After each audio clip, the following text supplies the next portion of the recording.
Series of sessions on architecture and philosophy. Today we'll be looking at Jacques Derrida and Hélène Cixous, two seminal people in the whole history of philosophy, both from France and both working within the realm of post-structuralism. I'm delighted to have with me today two very distinguished colleagues, Peter Eisenman, who needs absolutely no introduction, but who was of course central to this whole story about Derrida's intervention in architecture, and Doina Petrescu, who studied under Jacques Derrida in Paris, first as a master's student, then studied with Hélène Cixous for her PhD in Paris. Doina is currently she's based in Paris, and she's a professor at the University of Sheffield, and she's an activist architect, and she will be part of the discussion today. Also part of this discussion will be Bernard Tschumi. Bernard is actually traveling to one of his building sites today. We pre-recorded an interview, a contribution by Bernard. Bernard will be listening in and also contributing and making a response, which we will talk about next week. But this is the most exciting, I think, of what has been a very exciting series. The idea behind this is to open up these debates and create a repository of knowledge for everyone around the world, regardless of where they are, and all available for free. Everything will be uploaded onto our website, as indeed have been the previous sessions. I should just say that this is the second part of a series that was initiated in the summer, in June this year, by Philip Yuan and myself. Philip Yuan hosted the first part, of which there were several series, one of which was architecture and philosophy. We had lectures from Slavoj Žižek, from Sampad Quinter, from Erin Manning, and so on, all of which have been uploaded onto our site. And this is the site where it is uploaded. And each session subsequent to this will be uploaded to that same site. So this is intended as a repository for students around the world forever. And I think it's important to have a record of many of these things.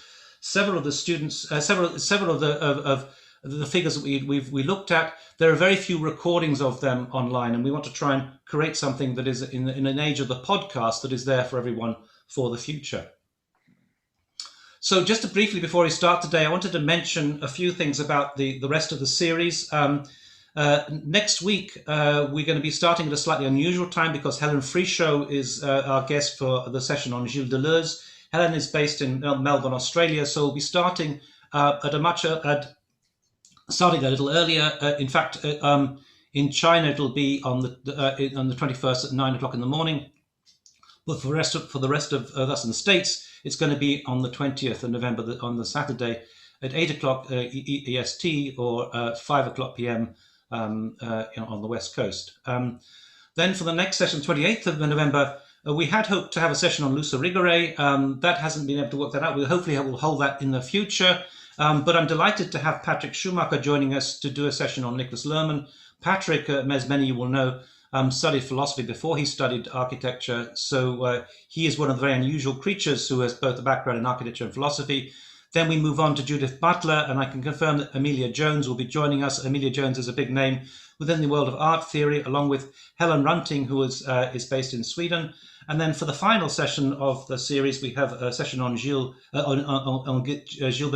Simondon with André Radman and Stavros from TU Delft, and then Marissa Bell-Marat and Victoria Luisi-Barbo, two of the emerging young voices, young female voices, powerful voices in the world of theory. And that will be a wonderful session to finish off the whole series. So, Jacques Derrida. Let me say just a few words of introduction about Derrida. Derrida was born in 1930 in Algeria. He comes from a Jewish family. He moved to Paris to study and became a very central figure in the world of Parisian intellectual circles as a professor of philosophy in Paris. He is associated with the world of architecture through two particular projects. One, his collaboration with Peter Eisenman, which we'll be hearing more about later in the Parc de la Villette in Paris, and also because he is the person who coined the term deconstruction that has been associated somewhat problematically in some cases with an architectural style. Broadly speaking, and I'll mention deconstruction in more detail in a moment, broadly speaking, deconstruction in philosophy is a project which seeks to expose the paradoxes and value-laden hierarchies that exist within the discourse of Western metaphysics. In opposition to structuralism, it stresses the deferral, the play and slippage of meaning that is always at work in the process of signification. And although it dismantles concepts, deconstructions linked with architecture are clearly only metaphorical. Nonetheless, I believe that the term can be used in a very productive way to interrogate the ideas and the thinking behind architecture, rather than necessarily the forms themselves. We're also going to be mentioning Hélène Cixous. Hélène Cixous it comes from a very similar background to Derrida. She also comes from Algeria. She also is also from a Jewish family. She also moved to Paris, and she also became a professor in Paris. She was born in 1937. That's 7 years after Derrida, and she's still working. Cixous is a versatile French writer and critic who has worked in a variety of areas: fiction, theatre, and theoretical writing, in a style frequently transgressive of genre. She's associated with a group of thinkers who are sort of psychoanalytic thinkers. She's also associated with two other leading feminists from France at that time, Luce Rigare and Julia Kristeva. Her work has been informed by the very strong psychoanalytic impulse, which seeks to challenge unconscious structures of exclusion. Cixous has argued that instead for a sexual difference based on openness to the other, and has promoted écriture féminine, or feminine writing, as a strategy of exploring difference in a non-exclusionary way. But such writing is not limited to women. Also included in this genre is the work of James Joyce. She's not been so closely involved in architecture as such, although she was a supervisor of Doina Petrescu, but she has contributed a very interesting article about Prague, her ancestral home, her ancestral city, that was printed in Rethinking Architecture, and also Architecture and Revolution.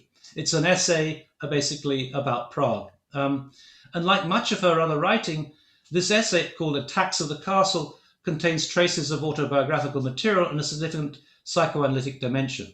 It draws in particular on an earlier work by Kafka, Before the Law, which had been used by Cixous as an allegory for female exclusion under patriarchy. In Kafka's story, a man arrives before the door to the law, but remains convinced of his own exclusion, even though the door remains open. The theme of access and denial runs throughout this essay on Prague, Attacks of the Castle. Prague is a city that can never be fully captured by the ontohermeneutical process. It is not Prague, but Pragues, promised Pragues, to which the author, like the character in Kafka's tale, would never gain entry. As she writes, "Promised Pragues, you dream of going, you cannot go. What would happen if you went?" The theme of Prague as a city of multiple interpretation echoes Cixous' earlier observations on Monet's 26 paintings, each of which is an attempt to capture Rouen Cathedral. The truth of Rouen Cathedral doesn't lie in any one of these, but in all 26 of these interpretations.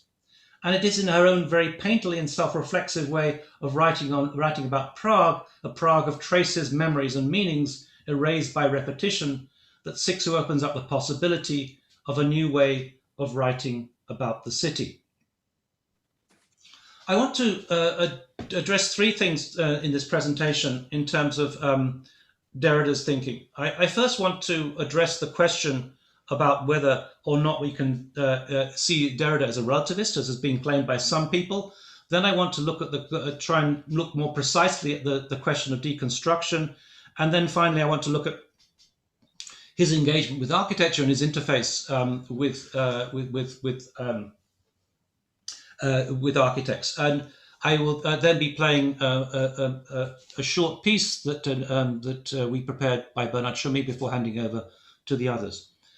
So the idea that there's always a kind of play of meaning and there are multiple interpretations that can be made about any particular text has opened Derrida to the charge of being a relativist.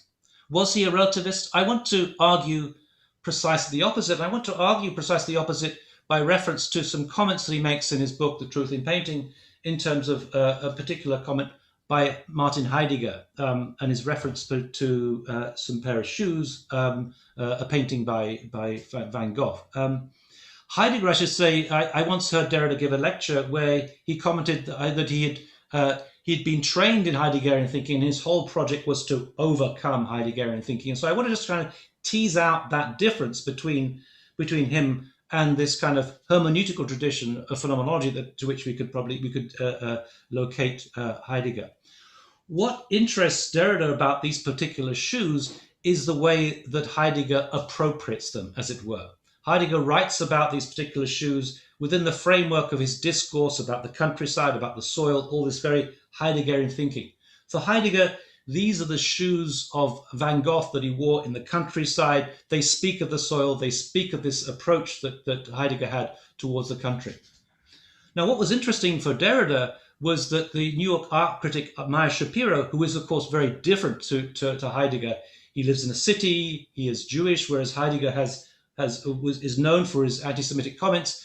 And Shapiro takes the opposite view. He argues that to say that these are not the shoes of someone in the countryside. These are the shoes of someone tramping through the city. There are shoes that are worn by Van Gogh when he was in the city.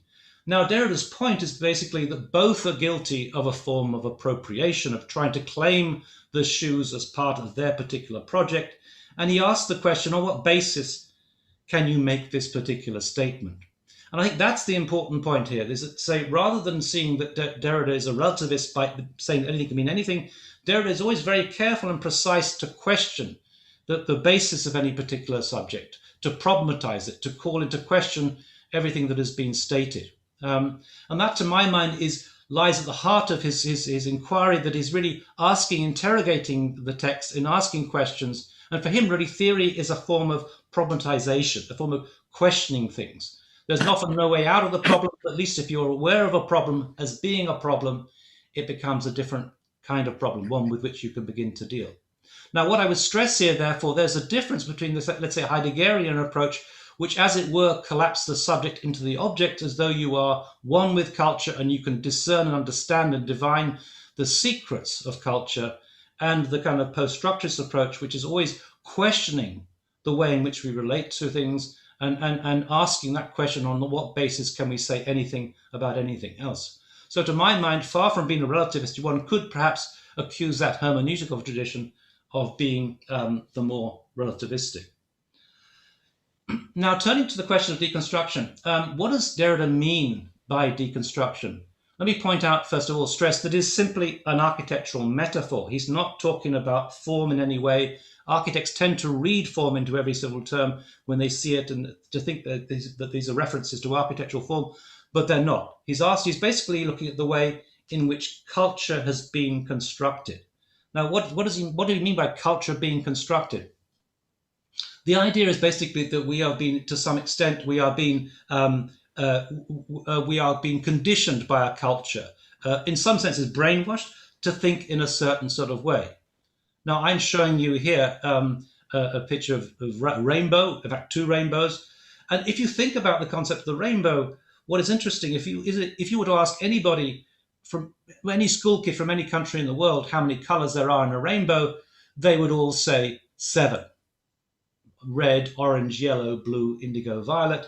But the point is that there are an infinite number of colors in the rainbow. And it's the fact that we've been conditioned to think that there are 7 colors shows how culture has been constructed. And of course, this applies to architecture too. Our understanding of architecture has been constructed. For example, the term functionalism, we would often imagine from our architectural training that functionalism probably refers to a building with pilotti and a flat roof. Anybody who's lived in the UK, as Peter has when he was studying at Cambridge, or as Doina has in teaching at the University of Sheffield, will know that it rains a lot in the UK, and there's a flat roof certainly is not functional. So for Derrida, the idea of deconstruction is not about demolishing anything to do with form. It's about challenging those constructed understandings of how we understand the world and removing those biases, we could see it in some senses, the privileged hierarchies, the way in which we would tend to privilege one term in a binary opposition over another, male over female, practice over theory, and so on, and to dismantle those things, to remove them. So in a sense, it is an architectural metaphor. It's a metaphor in the sense that he wants to get to the point where he can build a solid foundation, to build from a solid foundation, trying to get beyond all those constructed understandings of the world. Of course, we will never escape, but as I say, it's a question of being aware that they are there in the first place. The term deconstruction, of course, has been used and abused by many people since. Derrida was very precise how he used the term.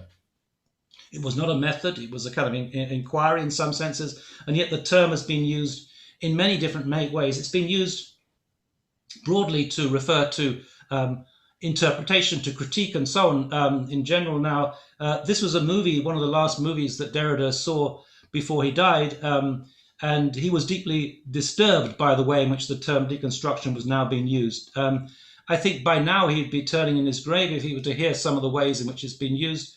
I once heard the Olympic triple jump commentator, the hop, skip, and jump, referring to a jump and saying, let's deconstruct this jump. But at the same time, we have to acknowledge that language itself is dynamic and you can't simply correct it. You can't go back to etymological origins of things. And as Wittgenstein would say, the meaning of a word is how it's been used. And clearly there is a different way in which the term deconstruction is used today. So let's just pick up on the relationship between Derrida's work and the world of architecture, which is extremely problematic but intriguing in many ways. Let's go back to 1988 to two important moments in the history of architecture and the history of theoretical discourse in architecture.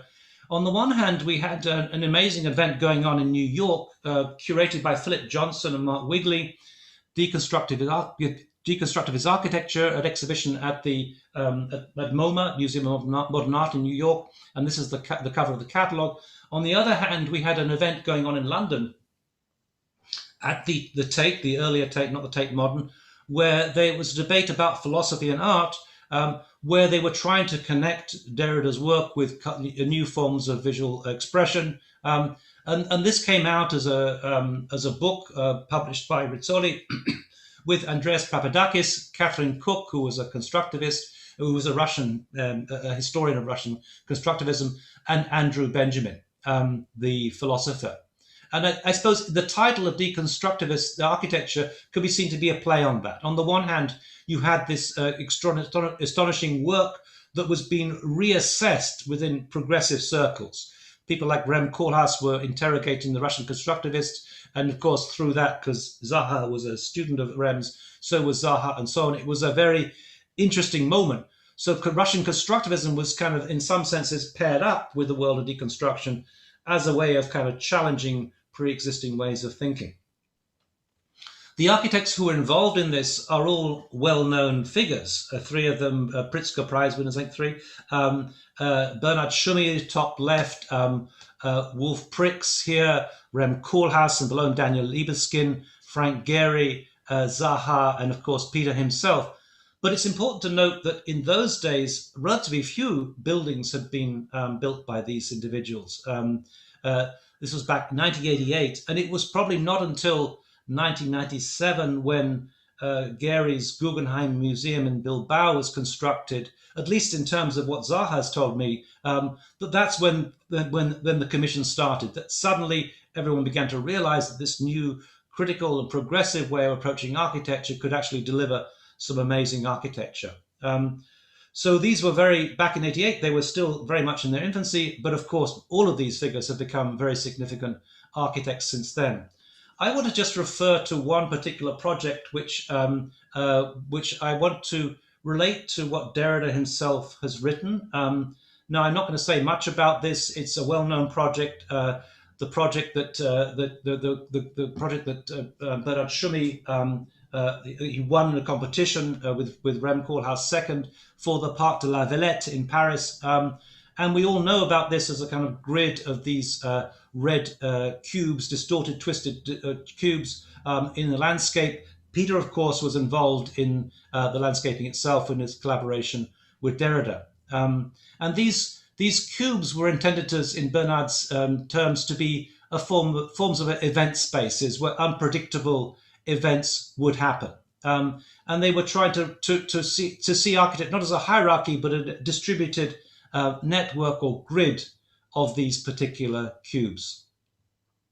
Now, to my mind, what makes this project interesting over and beyond the project itself was the fact that Derrida wrote a really a very interesting piece about this particular project. Let me just kind of refer to this. There are, in Rethinking Architecture, there are three articles, three pieces.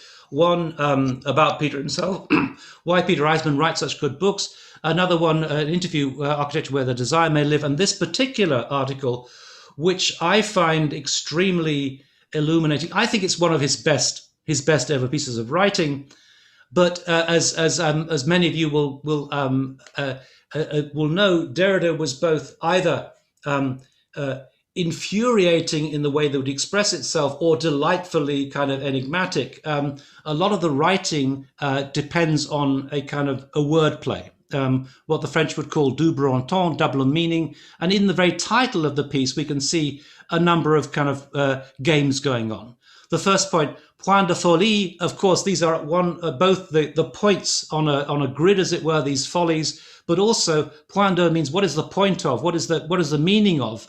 It's a play on that particular term. Meanwhile, maintenant l'architecture is, we all know, is maintenant means now in French, but also it means maintaining. And really for Derrida, the idea of these red cubes is that they should be seen as like dice that were being thrown in order to give architecture a chance, to allow it to break free from the kind of constraints under which it had been imposed on it.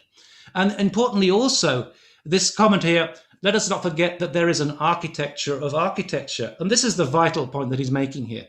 There is an architecture of architecture, by which he means we have a constructed way of how we approach architecture. There is a construction of construction, an architecture of architecture. And what this piece is trying to argue is that this particular project is challenging that. It is deconstructing the semantics of what architecture is all about. And in many ways, you could see this as a reading of Derrida's whole philosophy into this particular project. So he talks about how these four constraints that are imposed on architecture need to be called into question. Briefly speaking, without going into any detail, they refer to the notion of dwelling, to tradition, to function, and beauty. And what he's pointing out is that these follies challenge this. They put into operation a general dislocation. They draw into it everything that until now seems to have given architecture meaning, more precisely everything that seems to have given architecture over to meaning. They deconstruct, first of all, but not only, the semantics of architecture. And just to repeat, that is the point about deconstruction. It's really challenging, questioning not the forms, but the thinking, the ideas behind the forms themselves. What is the meaning of architecture itself? These follies destabilize meaning, the meaning of meaning, the signifying ensemble of this powerful the powerful architectonics, those 4 points that I mentioned. They put into question, dislocate, destabilize, or deconstruct the edifice of this configuration. Again, it's not about buildings, but the ideas, the constraints, the constructed way in which we understand architecture. They do battle with the very meaning of architectural meaning as it has been bequeathed to us and as we still inhabit it. Do they not lead back to the desert of an architecture as a zero degree of architectural writing, a prose made of abstract, neutral, inhuman, useless, uninhabitable, and meaningless volumes? Precisely not. And this is the point. It's basically by breaking free of these constraints that these follies, as it were, keep architecture alive. They give architecture a chance as these little dice, as it were. The follies affirm and engage their affirmation beyond this ultimately annihilating, secretly nihilistic repetition of metaphysical architecture. They enter into the maintenant, the maintaining, the now, the maintaining of architecture, which I speak. They maintain, renew, and reinscribe architecture. They revive, perhaps, an energy which was infinitely anesthetized, walled in, and buried in a common grave, or sepulchral nostalgia. The way I interpret that maybe is about postmodernism, the way in which we could sort of see also as deconstruction challenging the more conservative way of approaching things. In many ways, Bernard Tschumi talks about himself in terms of deconstruction rather than reconstruction, and contrasting himself with the work of more conservative historians such as Vincent Scully. Neither architecture nor an architecture, trans-architecture. Now, it seems to me that it's a difficult piece to begin with, but it's very clear what it's saying. It's basically arguing that we need to keep architecture alive by challenging the way in which we've seen things, by dismantling the kind of concepts that have basically been imposed on it, and opening up to other forms of discourse in a very radical way. What I find interesting about this is really how it kind of fits into a kind of discourse that goes back to the work of Foucault and others in May 68 of challenging the disciplines, of challenging everything in many ways, and in challenging in particular the world of architecture here. I now want to introduce play this piece, this interview which I did with Bernard 2 days ago. As I say, he will be responding to our discussion today. Bernard can't be with us as he's on his way to a site, but he recorded this. And what our intention is to be able to have this translated in different languages and in different, to have subtitles and transcripts in different languages, because to my mind, this is a very important piece. So here is Bernard Tschumi giving some kind of context to the Parc de la Villette project and how it fitted within this kind of moment, this revolutionary moment that came out of May 68, which led in his terms right the way through to 1989 and the collapse of the Berlin Wall. Oh, sorry. Hi, everyone. It's a little bit of context. The 68-88 period was quite an extraordinary moment for the world of ideas in architecture. In other words, the oppositions, by the way, that was the name of a magazine that had been started by Peter Eisenman, which were the ideas of post-modernity, postmodernism, neo-modernism, post-functionalism, were a sort of an excuse to try to reinvent a definition for architecture. Namely, the world that was surrounding us was quite extraordinary in the sense that you had a number of thinkers, I'm talking about Foucault, or Barthes, or Derrida, or Deleuze, or Kristeva, who actually were trying to challenge a number of received ideas and challenge the notion of what one would call the professionals of the profession. In other words, that nothing was taken for granted, everything was potentially multidisciplinary, everything was potentially intertextual. So architecturally, inevitably, some of us were participating with to this discussion or to this questioning. My own early work, trying to either on my own or with my students to combine issues of architecture, literature, cinema as a way to re-question the idea of program or the idea of event, was quite clearly part of a time of intense questioning about what architecture was, but that was also, how could I say, the case in other areas of knowledge, in art, even in politics, of course.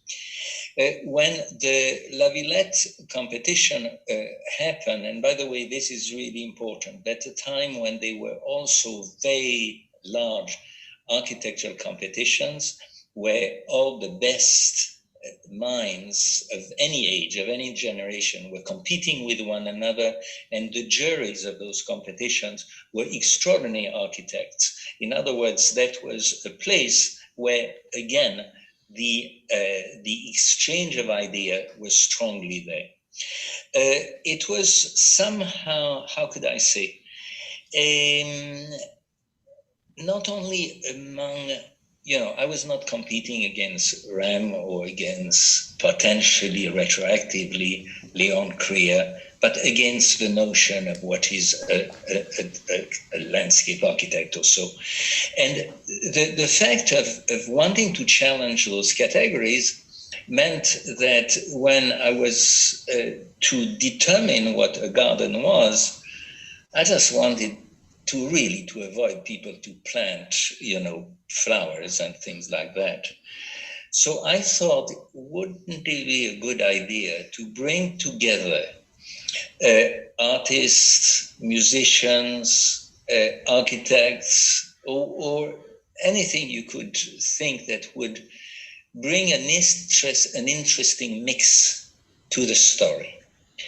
So it occurred to me that how's about putting together an architect and a philosopher?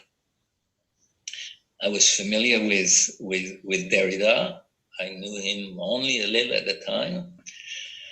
I invited him to my office, and I said, "Look, what do you think? Would you like to design a garden? And I can introduce you to an architect who is interested in your work." And so Derrida said, "Architects interested in construction? But how come? Deconstruction is everything that architecture is everything that deconstruction questions. Deconstruction is anti-structure, is anti-hierarchy, is anti-form, all of what architecture is." And I said, "Precisely." So then began a quite extraordinary couple years or more. And Peter Eisenman when you have a meeting with him, may tell you all the detail and the conversation.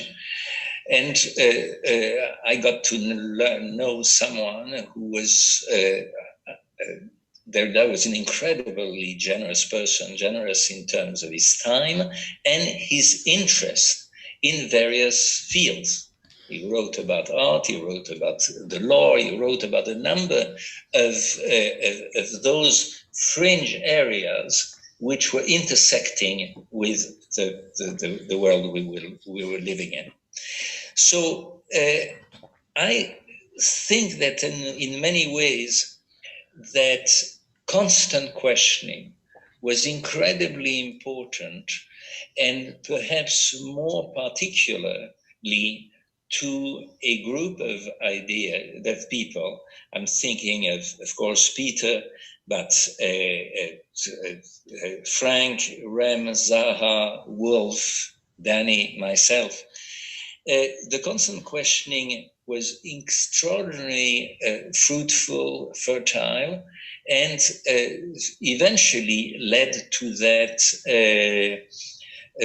not to be dismissed, but actually very profound exhibition that took place at the Museum of Modern Art in 1988, which was the Deconstructive exhibition. It was easy to make fun of the title. In reality, it was a play on words, which somehow was encapsulating all the strength and some of the weakness of the era.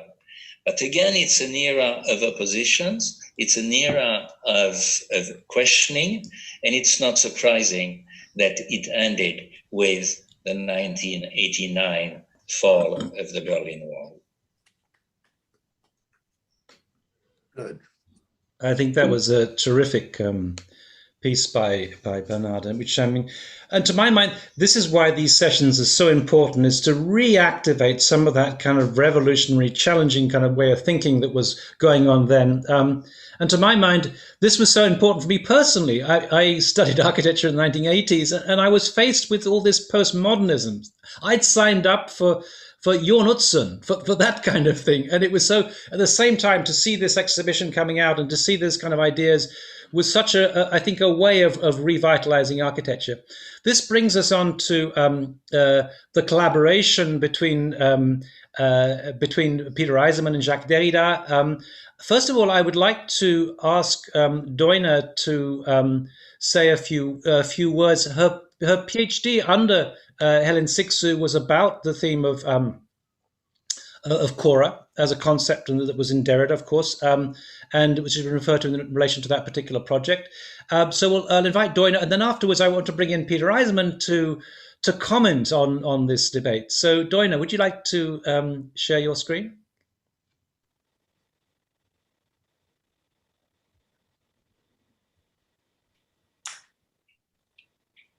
Just let me find this. Okay. So, well, I entitled this small intervention. Can you hear me well? Yes. Okay? Yes. Korra, Derrida, Cixous, me and others, because as you mentioned, I mean, you have asked me to tell a story about these, two very important figures in philosophy from my own experience. And I have tried to find something that unites me with them, but also with other, important guests at this session, and this was the figure of Korra, and this has been already mentioned, I think. But let's start with me, because 20 years ago I was doing a master with Hélène Cixous, and have studied in parallel philosophy with Jacques Derrida. And it's Derrida that introduced the concept of Korra in his courses, which is, as we know, at the core of this unique and very important encounter, I think, in the history of architecture between Derrida, Peter Eisenman, and Bernard Tschumi.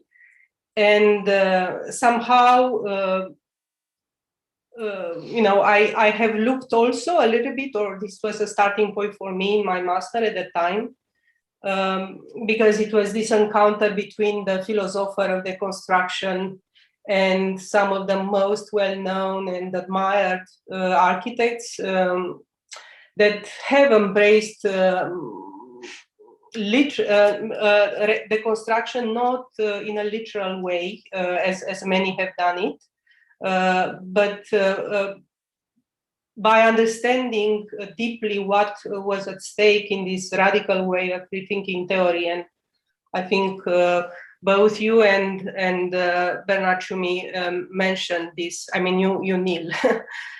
So Korra helped me somehow to understand the notion of place, and this became quite important in my master. And this has been taken by Derrida from one of Plato's dialogues, Timaeus, where Korra names the place of origin. It is the origin of the world. He described the genesis of the world. And it kind of puts forward a different concept of place, which Derrida wanted to be rescued and recirculated within contemporary thinking. And this attitude of excavation and critical reinterpretation, it's at the very core of the deconstruction project, as you have mentioned. So Korra is not in line, with this very productive Aristotelian, Cartesian notion of space, the space which is measurable, space as extensio, which operated for centuries in metaphysics, but also in architecture. And I think this notion of space has been embraced by modern architecture. And Derrida wanted this other notion of space to be somehow rediscovered, because it was buried and somehow never flourished in modern philosophy. So he proposed the concept of Korra for the garden project in La Villette that Bernard mentioned. which was this invited commission. I think Peter knows, of course, all the details about this in the mid-90s. And I have just to say that in the 80s and in the 90s, it was quite normal to have this type of collaborations. It was a moment when not only the theory, but also the practice of architecture were directly influenced by philosophy. And there are magazines like Assemblage or conferences and publication series like Any that are testifying this. However, I think Derrida was probably one of the very few philosophers that have worked directly with an architect on a commission project. You know, something that I wanted to add maybe in relation with this excavation and reconstruction is the fact that it challenges, of course, the history of philosophy first, but also it kind of brought into attention and questioned the role of writing in producing ambiguities, uncertainties, but also you know, very rich possibilities of reinterpretation. And writing somehow was this territory that was shared in an indeterminate way between philosophy, literature, science, and theory of all kinds. And I think this was also a territory of encounter, probably not only the architecture itself, but also the writing between Jacques Derrida and Peter Eisenman for the Korra project. But there is another thing that I wanted to add about the construction, which is, you know, this critique of the Western tradition of the logo construction that Derrida called phallogocentrism, which is that has this strong patriarchal and also Judeo-Christian, but also a colonial basis, I would say. And for this reason, I think the project of the construction is also very political and met and even provided a model for other radical politics of thinking and of critical positioning in thinking, like the feminist theory, like the post-colonial theory, and so on. And I'm mentioning this because I was interested in this too in my work. Then Korra is also one of the typical deconstruction figures. It's like the He-Man, the Trace, the Pharmacon, and other Derrida's indecidible, a concept that doesn't have fixed meaning. So he was interested in the contradictory logic, this notion introduced in philosophy. He called it a kind beyond kinds, a genre beyond genres, and something that goes beyond the oppositional, the categorical oppositions, because it exactly gives place to opposition.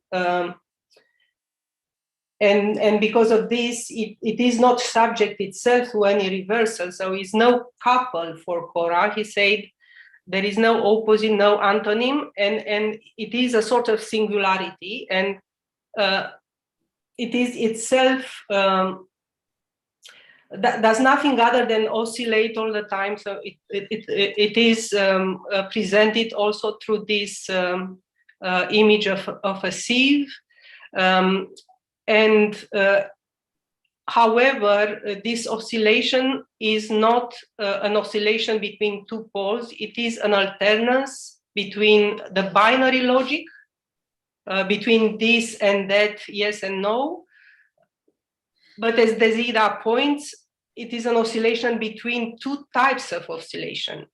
And this paradoxical and complicated logic of the oscillation between a double inclusion and a double exclusion, neither nor and, I think it's something that it's crucial in understanding, I would say, the Derrida deconstructivist logic, and also the figure of Korra.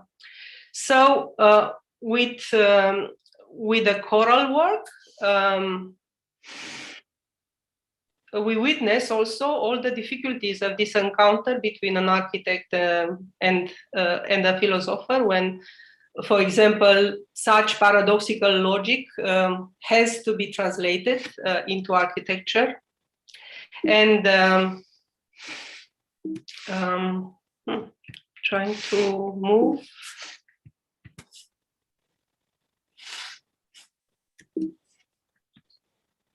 This is a drawing that I think is well known, a famous amateuristic drawing of a sieve, but maybe of a lyre, that generated somehow the project. And it was at the end, I think, quite disappointing as a sort of architectural production of Derrida. But the challenges with this way of doing architecture mirror also perhaps the challenges that encountered by architects doing philosophy. And I would speak also for myself, and I know how difficult it was to be an architect doing philosophy studies and not having the, let's say, the background, being a little bit amateuristic myself in the field of architecture. However, I would say that this collaboration between Derrida and Eisenman, from my point of view, ignore somehow the political dimension of Derrida's concept and his proposal in a similar way somehow with how his philosophy, I think, is most of the time ignored for its political dimension. So with Korra, I think Derrida suggested at the time to interpret the indeterminacy of Korra and its quality of a receptacle through the possibility of facilitating the creation of a project through a sort of public writing or mark making, or even of moving of small components around the site. Peter might remember this. He brought this idea of having people continually making and reconstructing the garden in a way that prevents accomplishment. This is a quote from their exchange. I think something should either be missing or something which should not only prevent you from totalizing, but also motivate an infinite desire to start again. This should have resulted in a project without shape, I think, which is a sort of continual movement and indeterminacy. However, at the end, the project evolved towards some sort of formalization, and it was indeed the limitation and perhaps the misunderstanding of this collaboration. So I'm a bit provocative here. The misinterpretation of a commission to collaborate with an architect, and the misinterpretation also of the drawing resulting from this misinterpretation. And maybe this is also something that has to do with the construction. And this work, as we know, hasn't been built, and Derrida's drawing was eventually mise en abîme, as we can see here.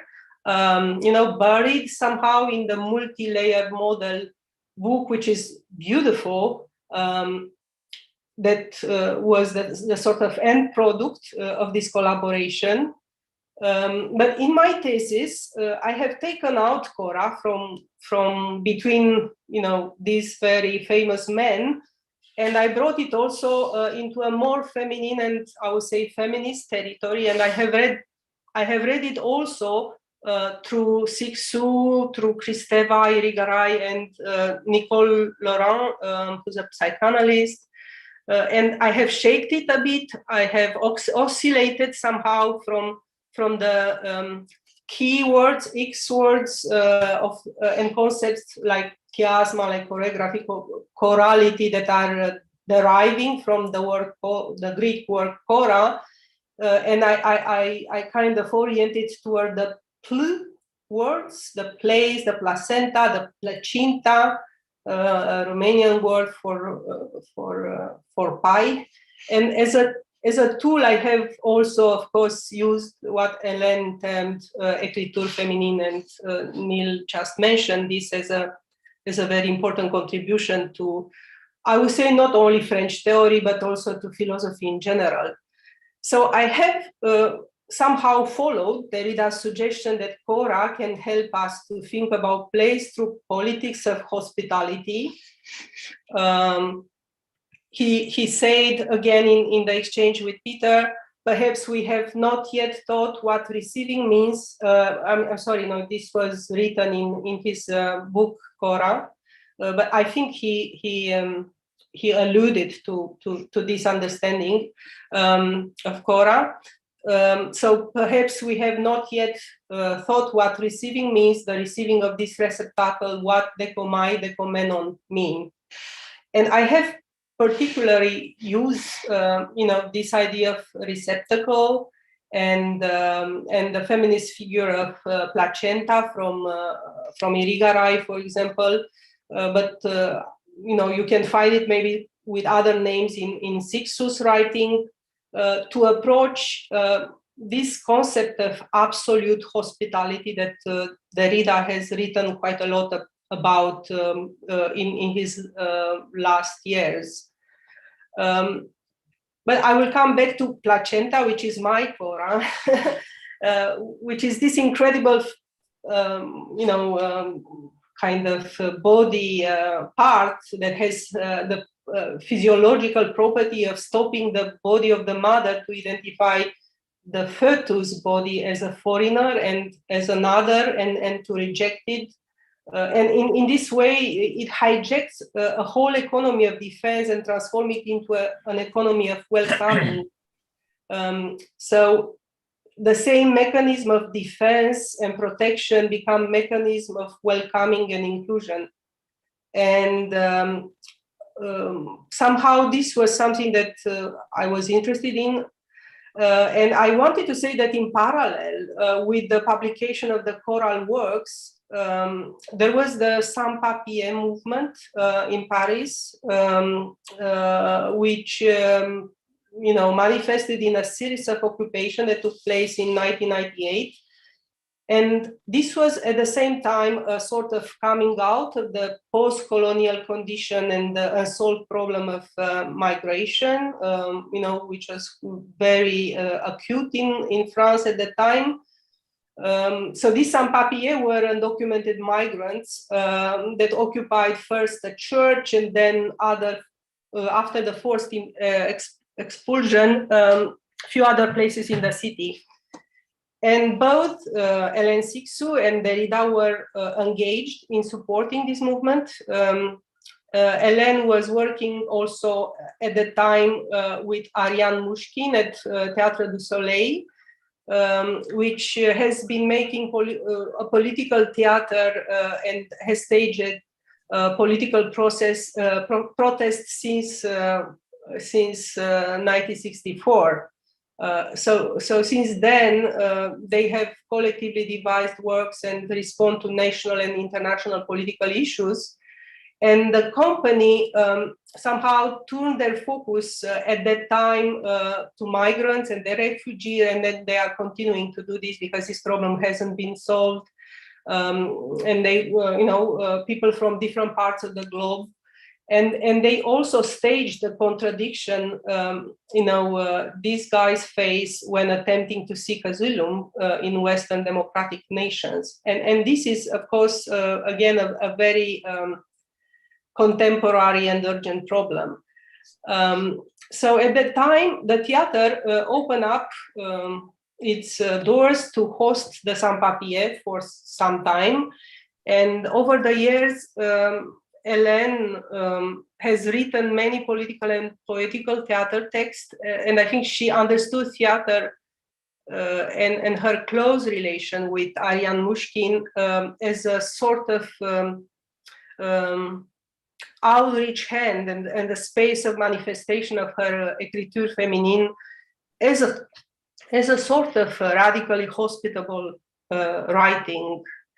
So another place occupied by the sans-papiers was one of the sheds of the railway company on Rue Pajol, which was in my neighborhood. And I was writing my PhD at the time, so this was after the master dissertation, which was focused on Korra. The PhD was on the topic of donner lieu, taking place, feminine practices of space. And here I have really focused on hospitality and gift, taking and giving in the kind of understanding of the idea of place. After a few years, together with friends and students, we have occupied this same place on Rue Pajol that was occupied before by the sans-papiers, and this time it was with inhabitants from the neighborhood. And we have also created later on a coral garden out of urban trash that was collected in the neighborhood. So here all the elements were provisional and temporary, and they were welcoming somehow anyone in changing the shape according to their own desire. So this garden, it is a place like the Korra, which is less formally identifiable as a sieve or as a lyre, but is indeed working as a placenta, staging somehow our politics of hospitality. And this is because the shape is not imposed. It's resulting from the contribution of everyone and from the size of the palette in this case. But also, it's dismantleable. It's light design and is temporary. Also, it is in continual making. So everyone who wanted the plot had to build it, people are somehow, as Derrida wished for his choral work with Eisenman and Tschumi, people are continually making and reconstructing the garden in a way that prevents accomplishment, but also motivates this infinite desire to start again. And maybe it is also a form of choral écriture féminine for me. In the following years, I have handed in my thesis, but also I went to Senegal with my students to work with Helene Cixous, who was the spokesperson for sans-papiers. And at the time, she refused the identity papers proposed by the French state after this series of occupations, and because she considered that this was a sort of conditional hospitality. So she went back to Senegal, where she set up a network of women organizations working on sustainable development and setting up self-organized projects. And I went with students and helped them with one of their projects, and also some of the students designed also a theater, a street theater for them, which was made of urban trash again, was using local skills, and also was a movable device in a similar manner as this palace garden. So the story is that the palace garden that has been installed in this way and grew organically along the desire of everyone, and was welcoming, had to be dismantled and relocated somewhere else. And it was possible and then relocated by the users themselves at the moment when the space was not available anymore. And this goes, there are two more relocations in that moment. So somehow, this is the last slide for me. to kind of celebrate somehow my own choral work that involves so many, other characters, as an approach that continued over the years and as a sort of perpetual architecture of hospitality, because something is either missing or something prevents from totalizing, but also motivates an infinite desire to start again, as Derrida said. A sort of architecture between philosophy, écriture féminine, politics, and life. Thank you. Thank you, Doina. That was exquisite, and it's wonderful to see how not only how politicized Derrida and Cixous were, but also how that tradition has been continued. I know that Peter is planning a seminar to rethink or to revisit some of these questions in Yale, and it seems to me that we're in the context of Black Lives Matter and so on.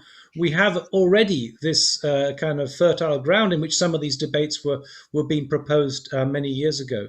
I would like to hand over to Peter now to allow him the chance to reflect on these ideas. One thing I would say, Peter, is it does seem to me that if the question is what has Derrida got to contribute to architecture, and Cixous too, and how are they still relevant today? It seems to me absolutely. It's so wonderful to see that work, Doina. Thank you so much, and thank you for your insights into what was going on in Paris so many years ago, studying with Derrida and Cixous.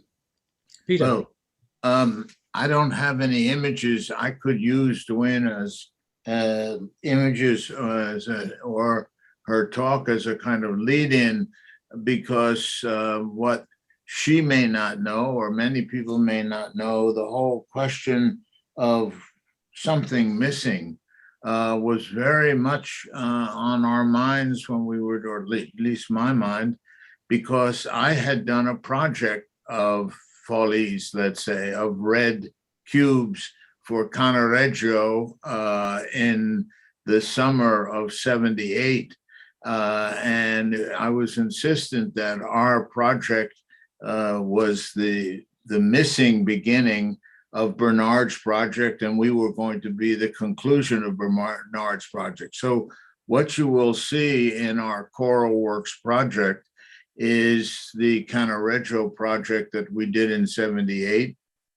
The Bernard Tschumi project is in there, and then the Jacques Derrida and Peter Eisenman project. So I want to follow Doina, because she may not know that the idea of the missing or the missing origin, let's say, of both projects were sort of encapsulated in our project. I want to start, because there's so many things to speak of, I want to talk about the human side of Jacques Derrida. And I want to give two instances where someone who seems to be a radical person, and I'm not saying he's a relativist, but showed a certain kind of bourgeois quality, which all of us have and may be trying to avoid. And when we were working on the project, and by the way, Jacques' drawing, which Doina nicely showed, it had a double meaning, because it wasn't just a lyre, L-Y-R-E, it was a liar, L-I-A-R, and the implications of the liar not telling the truth was certainly part of the discourse that we were talking about. But in any case, as we developed the project, and one day when Jacques was in my office and we were looking at a model very similar to what the last model that we made, Jacques said to me in a most unexpected way, he said, "I like this project." He said, "But you know, it's a garden." He said, "Where are the trees?" And I couldn't believe that he would say, where are the trees? Because the whole idea was a garden without trees. But for him, a garden had to be trees. And I looked at Jacques and I said, Jacques, where are the trees in your writing? And of course, there are no trees in his writing. It's tough, difficult, etc. There are no places to get out of the sunlight. And so that was a very important moment for me in the relation. The second was, again, when he revealed a certain middle class background, can't avoid. He had invited me to have a coffee at Dumago. It was in January. We met and sat inside, and we both had long overcoats, top coats, and without hats. And he silver hair and my white hair. We looked almost like twins. And we left the Dumago and went to the bookstore on the corner where many of his books were, and he showed me a late book, and he said, here, I buy this for you, which was really very nice. And then we said, let's stroll for a while, just in the kind of French way. And so he was standing to my left, and he grabbed my left arm, and we walked side by side, the pair of us, when a young Frenchman, he couldn't have been more than 21 or 22, came running up and said, Monsieur, Monsieur, Monsieur, like this. And we stopped, and he stopped in front of us. And Jacques said, oui, instinctively.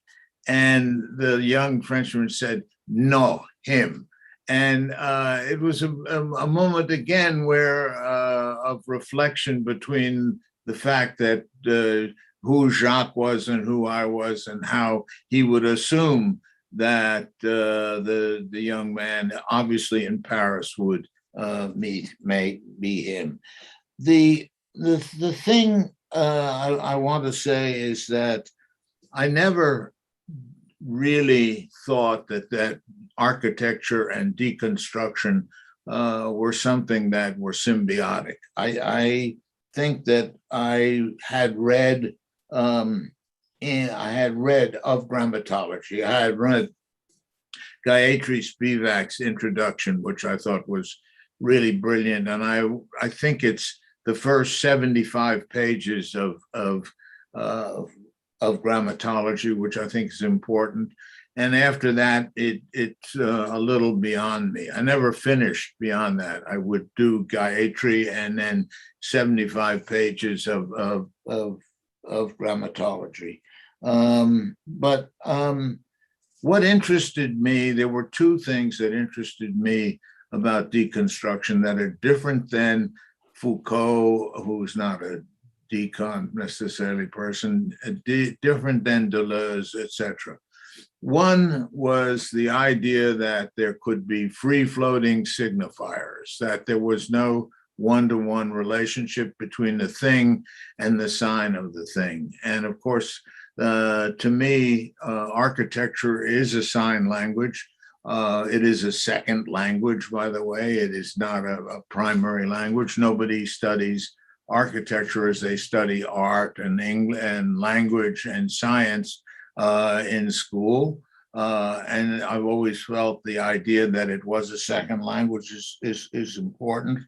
And the second thing that was important, the idea of the undecidable.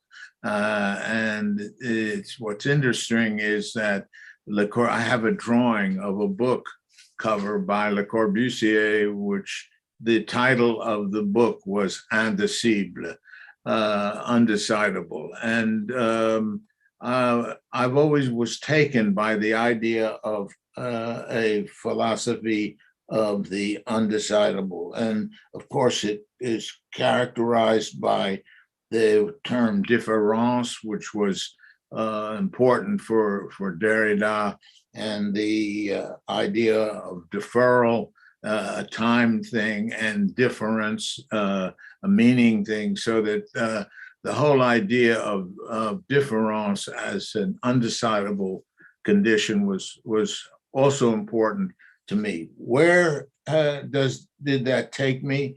First of all, one should know also that aside from Bernard and myself, everybody else was really down on the idea of deconstruction in that exhibition, and to this day don't want to acknowledge the fact that I think the exhibition finished the kind of kitsch postmodernism that Charles Jenks and others were purveying in the US and English-speaking market. Deconstruction was not deconstructivist, but something very important, which Mark Wigley was constrained by MoMA and their necessary playing to a middle-class audience to try and sanitize the term. And I think that what is interesting, despite that sanitizing, I think that the show, the '88 show, killed what I would call kitsch postmodernism, and we didn't hear much about postmodernism after that. I want to say that for me, after my experience with Jacques and after I had worked with, to me, three mentors. One was Colin Rowe early on at Cambridge, England. The second was Manfredo Tafuri and Theories and History of Architecture. And the third was Jacques Derrida. And I returned in a way to thinking, and where my mind is today, to things that Manfredo was talking about in terms of architecture, not in terms of philosophy or deconstruction, but in terms of architecture. And there are several things that I want to just briefly touch on. One is the idea of autonomy, that architecture has an autonomous condition. It's always been covered over by things like function and meaning and beauty and structure, etc. But the autonomy of architecture and what that constitutes, I think, is very important.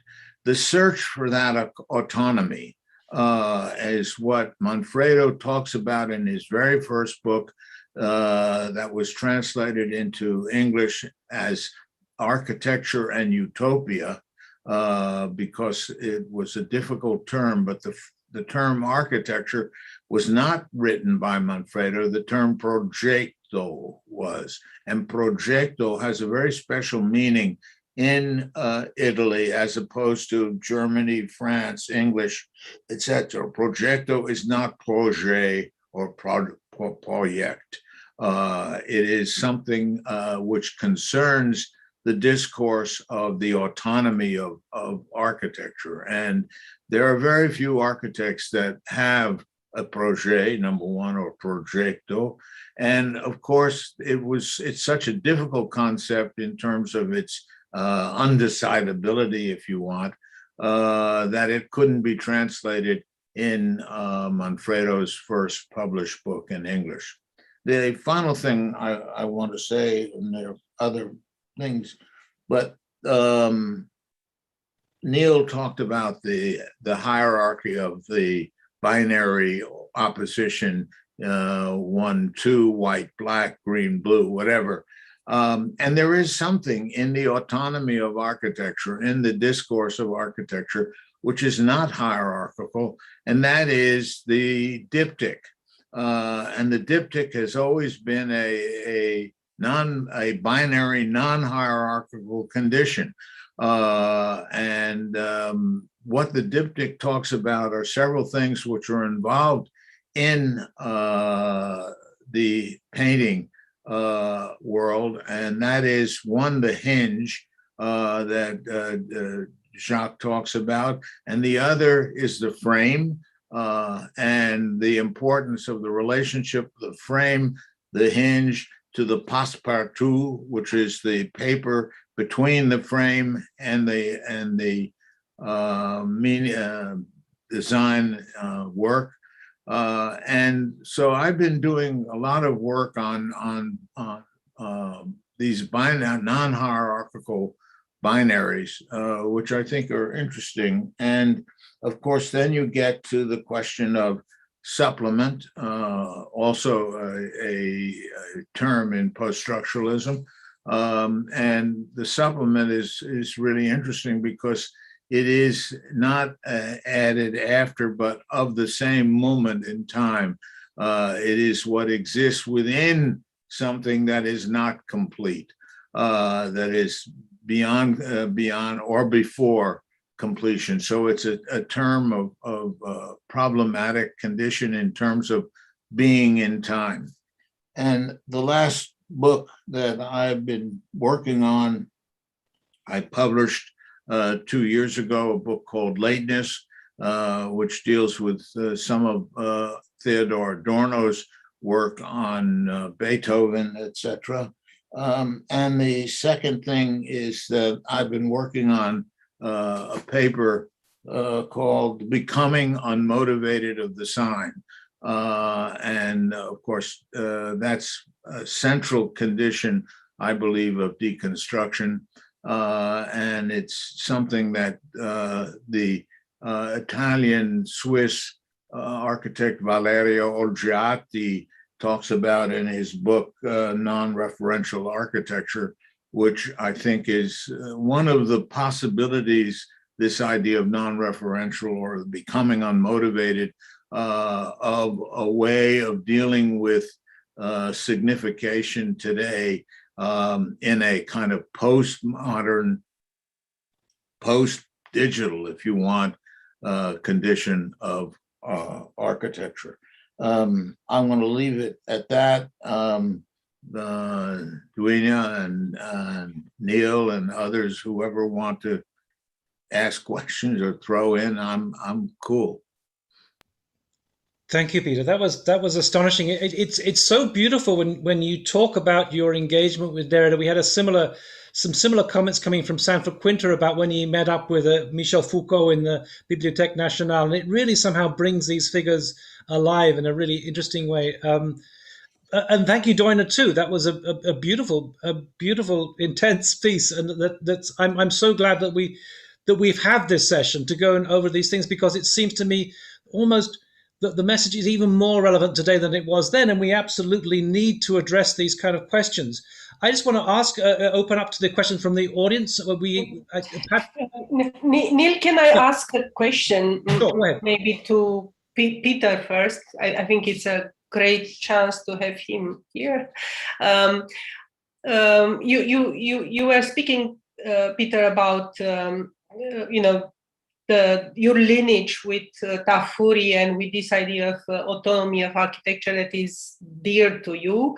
And I'm just wondering, how would you contextualize this in the current discussions about climate change, for example, and can we still speak about the autonomy of architecture? I think it's a perfect question. The course that I'm working on is called From Decon to Decol. And decol is, I'm playing with the sound and the being. The course is obviously from deconstruction to decolonial. And I find that several of the writers, the decolonial writers, are really extensions of deconstruction, post-structuralism. So to me, the course starts with decon as an idea. And it does start with Gayatri, by the way, because that was my first introduction, and ends in decolonial. So I don't know if decolonial takes into consideration climate and other discourses, Me Too. They're all entangled. Yeah, but to me, it's really important for my students to answer your question, because you are as a voice of what my students are. I can't be because I'm about a generation older than you. I'm barely here. But to me, without the decal, as placed in an architectural frame or whatever, a constructible frame, environmental frame, etc., I think it's important to introduce that via deconstruction. I don't know if that answers your question, but yeah, no, I definitely share this position, and I have tried to also highlight the kind of I would say political weight of deconstruction, in fact, and the political project which is embedded in the thinking brought by the deconstruction, which was a little bit undermined, I think, in the way the construction has been understood in architecture. And I'm very glad that that you are aware of this, and then there is a moment of no, we should plug you into our, I'm still forming this course, but I want to establish the relationship, not just because of wokeness today, but because it's important to the whole conception of being, the changed discourse of being, moving from decon to deco, I think is very clear. And I'm hoping I'm part of something that will take your question as a matter of course in this seminar. So we'll see. I certainly will send you my syllabus, and you can see, I promise you that you cannot teach in a major university in the United States today without understanding your question. It's impossible. Mm-hmm. I wish this is for every university in the world today. Well, it's certainly, I've never been for every university in the world, so I know, but there is a wish, as I said. It's probably not the case, but we should fight for it. Peter, I mean, I would love to be able to be instrumental in helping to maybe live stream some of these talks so everyone else can share these thoughts you have. I'm cool, Neil. Just if you think it's worthwhile, we do it. Absolutely, absolutely. We could get the whole Digital Futures team together to make that happen, and to do this in Chinese and in Bilibili and on YouTube as well. And it would be such a treasure for students who don't have access to these ideas. And this is one of the key things, is we want to get beyond these boundaries that have been established to do not only with race and gender and ethnicity and creed, but also financially. With architecture. Absolutely, absolutely.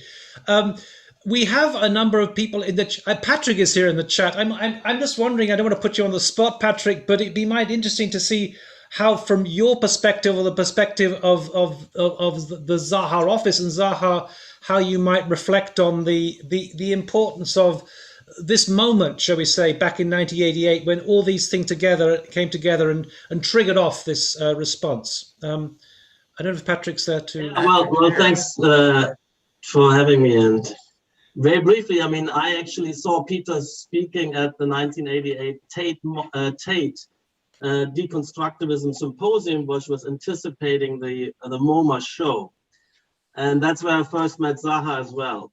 So it's very vivid in my memory. Peter was speaking, Bernard was speaking, Zaha was speaking, a few others, of course, Vicky was there, and so I thought there was a kind of interesting sparring between Peter and Charles, Charles Jenks, who referred to as Prince Charles very memorably.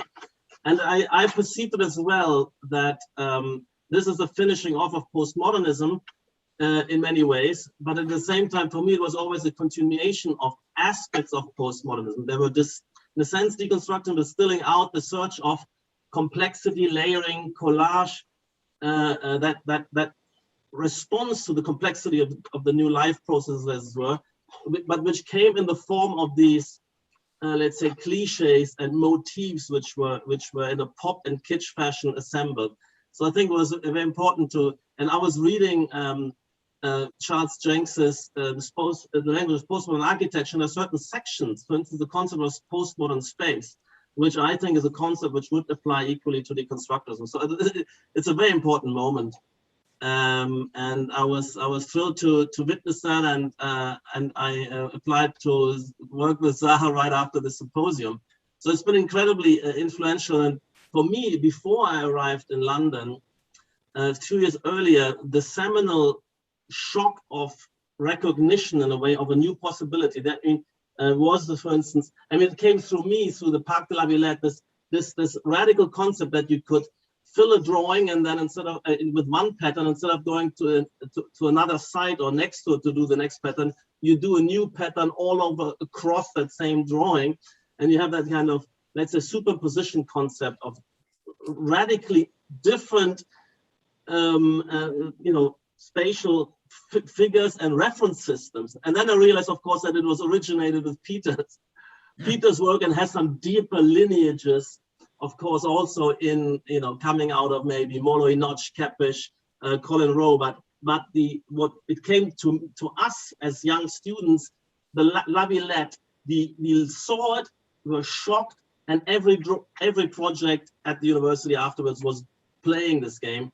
But then to understand the kind of the depths, the depths of possibilities and meaning which came through deconstructivism. And I think that deconstructivism also alerted me to this whole idea of, and through Peter's work, of what I now still pursue, which is called a semiological project. And already on a sophisticated, let's say, level, way beyond the postmodernism. Postmodernism had also started, in a way, the semiological project, but in a very primitive and simple way.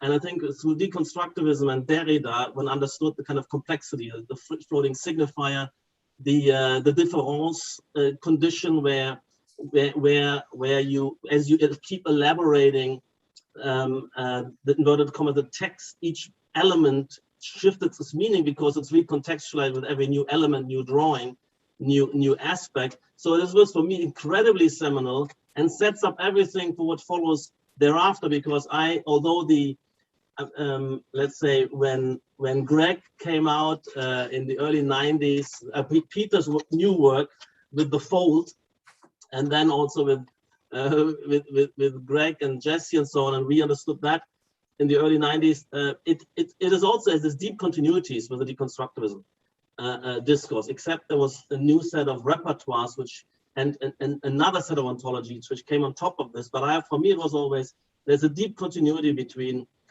deconstructivism, what follows on, and what I'm still doing. So it's for me a very vivid. That's basically that kind of kicked off my career in architecture.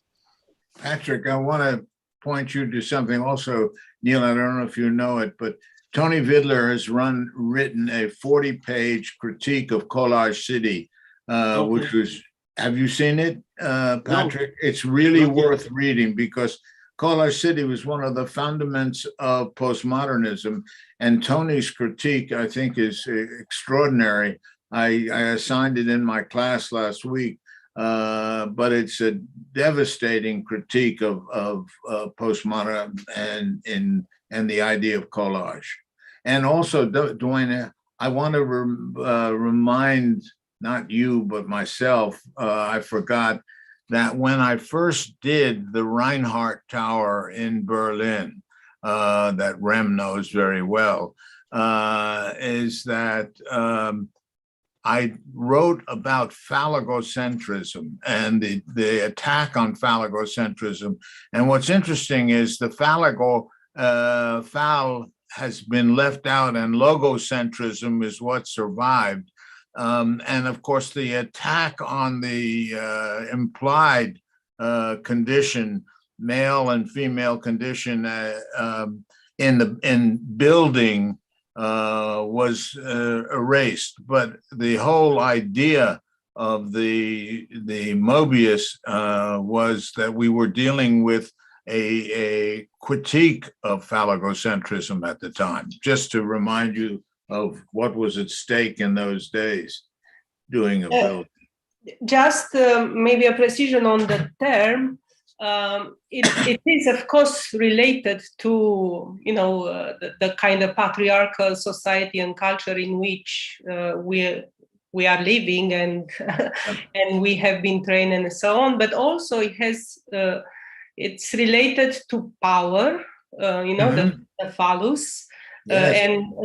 And I think you know, I would be interested to know what do you think about you know, the relation to power in your architecture, and I'm maybe very also, upset with all the women. Patrick, if she's here, he's here. Yeah, maybe can say something about this. You know, All the women who are designing two super tall buildings, I wonder what they think about the term phalangocentrism. I think, don't forget, we're now in an era where it's not just males building phalluses, it's women building phalluses. And what do they think about it? I agree. You know, it's not an essentialist concept, but it has to do with power and, yes, you know, who has power and who has money and so on. So, you know, I think, you know, that the deconstruction term of phalangocentrism would take this into consideration as well. Anyway. Talk very briefly about the concept of autonomy Peter mentioned, and I think it was very liberating to understand, you know, the discipline is an internal discourse developing the resources, the spaces, the forms, the concepts, and that's been very important. And in particular, also when we were within Zaha's team, Zaha was brought up through REM, of course, and Ilya, and they didn't recognize that to the same extent, but it was viscerally there. That autonomy, and so to get that theoretical overlay was very liberating and empowering that we had that. I mean, and I believe that, although in the final analysis, I do believe that these resources need to be employed and to address societal dynamics, problems, issues, functions, but that they cannot be derived from these functions. They have to be independently elaborated through formal research and build up the repertoire, and then confront them with task domains. And this is a separate subdomain which needs its own time, its own energy, its own concepts. And that's been very liberating to learn. Yep. Neil. Yes, no, I just wanted to, Patrick, do you want to carry on? Or I was just wanting to throw out that I mean, there is also a concept or a way of understanding postmodernism. I think it comes out of Peter Berger's book on the avant-garde, where he looks at two types of postmodernism. One he calls a postmodernism of resistance, which effectively is taking the discourse of modernism and pushing it further and reinvigorating it. And one is the postmodernism of reaction, which certainly I understand Charles Jenks or Prince Charles as being part of that. And to my mind, I could see something certainly in the work of Zaha that's really part of pushing even further the work of modernism. I mean, Peter, you did as I understand, your PhD was on modernism. Do you see yourself as still part of that project, or how do you see it? I used to think I was a late modernist. I don't think it's possible to sustain that. I'm a second generation, as I was saying to you earlier, of postmodernism. I think Venturi, Rossi, Jim, and he hated the term, but it was never used with these guys. But Rossi, Ungers, Sterling, and Venturi are the first generation of postmodern thinkers, let's say. And I think that Rem and Moneo and Portuguese, what's his name?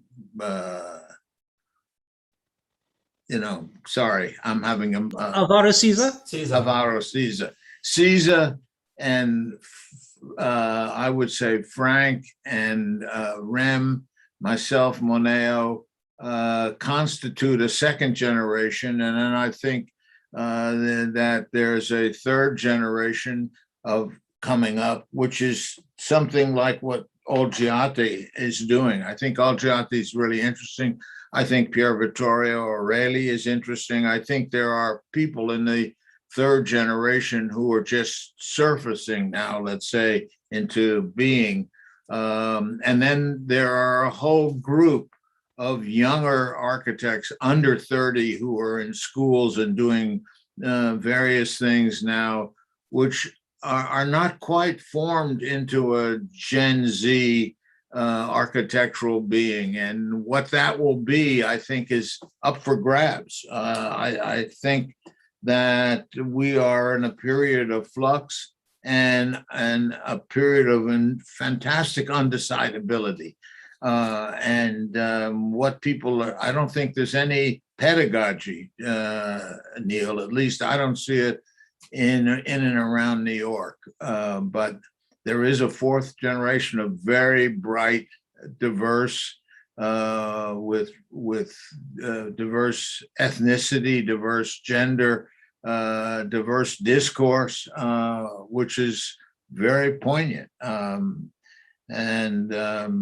think that what you're doing, the fact that this is all going all over the world, is very different than me sitting in a room with 12 students of privilege in a university setting. I think that these are going to be the teaching tools of the future.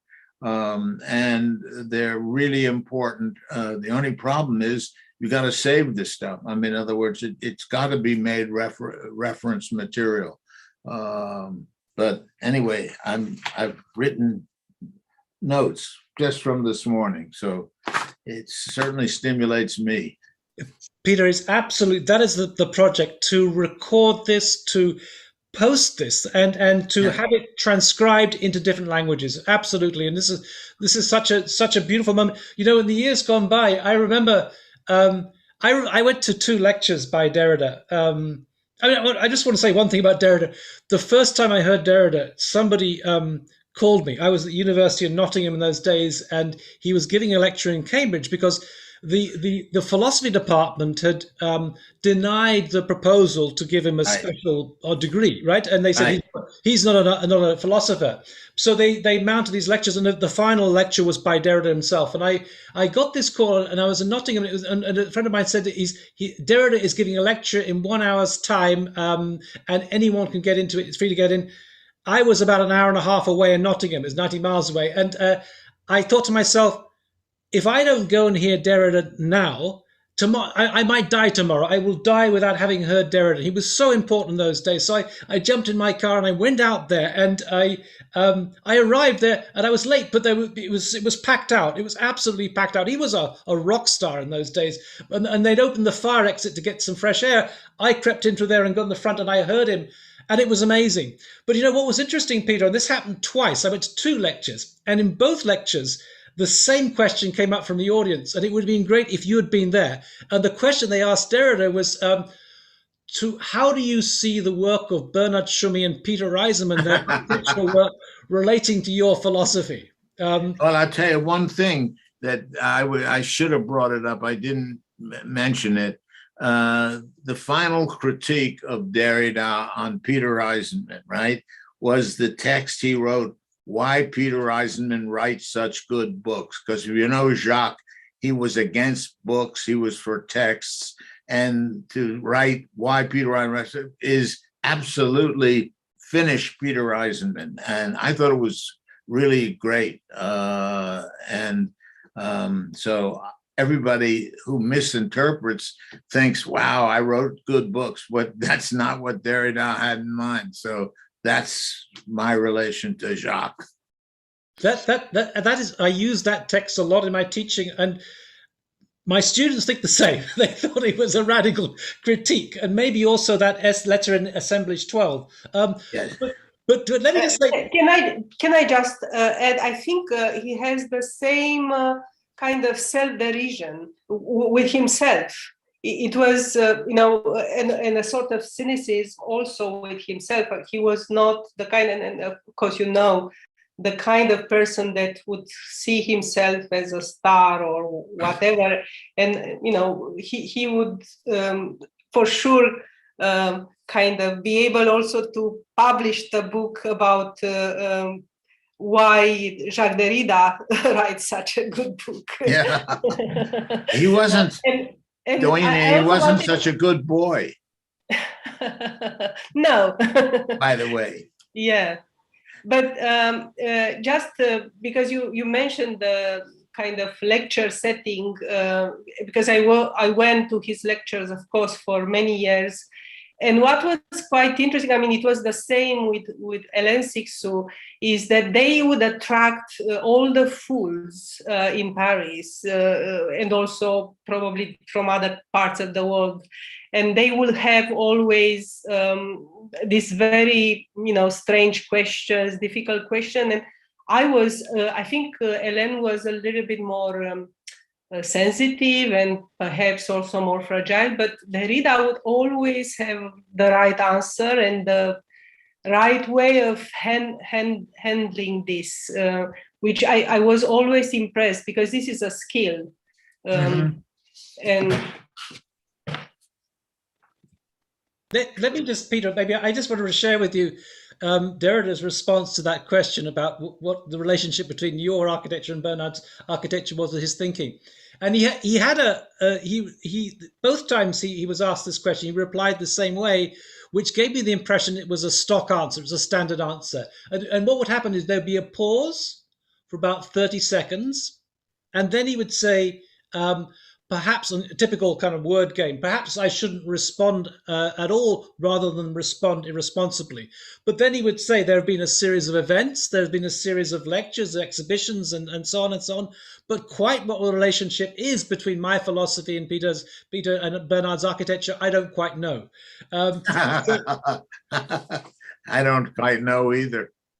No, but I think, to my mind, I just want to say something. I think that Bernard's contribution today has been really beautiful as well. I mean, it was fantastic, short, but absolutely to the point. And I think what he does is he reconfigures this whole thing. So, I don't think we literally have to kind of like find the philosophy in the work. It's more the kind of the way of overturning and challenging all these institutional structures and things, and rethinking the whole notion of what architecture is. So I actually see more connection now than I used to, because I think there is a kind of iconoclastic moment that really challenged things, and it was born of the same impulse that I've seen from Foucault through to Derrida and beyond, and actually continuing with Doina's work now, which is, I think, is the need to challenge and question to keep architecture alive. That, to my mind, is the important contribution. So, esaurito, stanco di gloria. So, do we have any questions in there? We've a lot of comments about how amazing it is, and I would say one thing is, to my mind, Peter, I've always in the past thought, oh, wouldn't it be amazing if I could just have a platform we could talk with Peter and Bernard and whatever, and of course it actually was already here, the possibility, and today has been this moment when we've had this possibility of exchanging discourses. And I hope that now that we're opening up into a new way, whereby I really want to get your seminars from Yale online. I really want to see this and to share this with everyone out there. I want to say that within the chat today, it might seem we have someone from Baghdad here. We have someone from Bangladesh. We have someone from all over the place. We've literally, and I think it's the idea of sharing knowledge is really part of that. This has become in some ways a kind of Korra in its own right. I just wanted to maybe we do we have any final comments from Doina and from Peter and from Patrick, or because it's been a fascinating session today.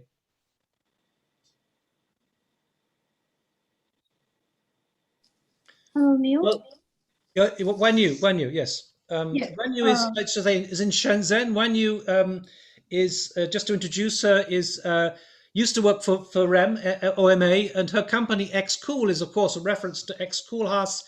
She now has a startup looking at AI for architecture. Wan Yu, welcome. Yeah, thank you, Neil. Thank you, Peter, and everyone here. Sorry, it's too late in Shenzhen right now, so I cannot turn on my camera. Yeah, I apologize. Actually, I really would love to know how you like masters of the architecture think about the current status of architecture as a discipline, also as for the coming 5 to 10 years, because in the past 10 years, everything has been changed, especially when we are in China. This city, this country, and the cities are growing rapidly. Yeah, changing. I mean, previously we can just facing the demand from the client, and we do competitions. There's a lot of competitions we joining, and we lose or we win, and we spend 5 or more years to realize this design and building, and that might be the entire thing of architecture. Yes, the architecture might can change the argument of the society, of the concepts, but that's for yesterday. Today it might be different because we are facing a lot of data coming from different ends. It's just not just from the client itself. I mean, previously we have clients, and now we are not just facing the clients. Maybe everyone on the internet or everyone in the city, they produce data like their flows and all their actions, and all those data might affect on the design, but the current reality is our architects are not really facing that. I mean, or people are trying to ignore it and still pretend we are in the past years, our golden times. We still use our own way, old methodology to do design, to do architecture. I don't know, how do you think about this? Because Peter, you went through the entire history of modern architecture. You know those trends, but how do you think about today? I think it's rapidly changed in recent years, and in the following years, it will be quite different. And Patrick's here as well. I saw his work, Zaha obviously work of this modular design with algorithms to generate a lot of things. I think this is something might be the future.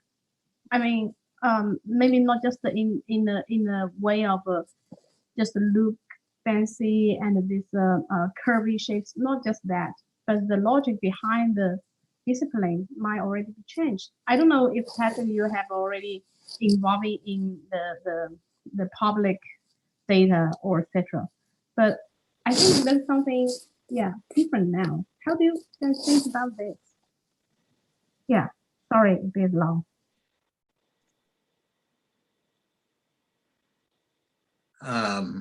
To be honest, I only think about today, not the future.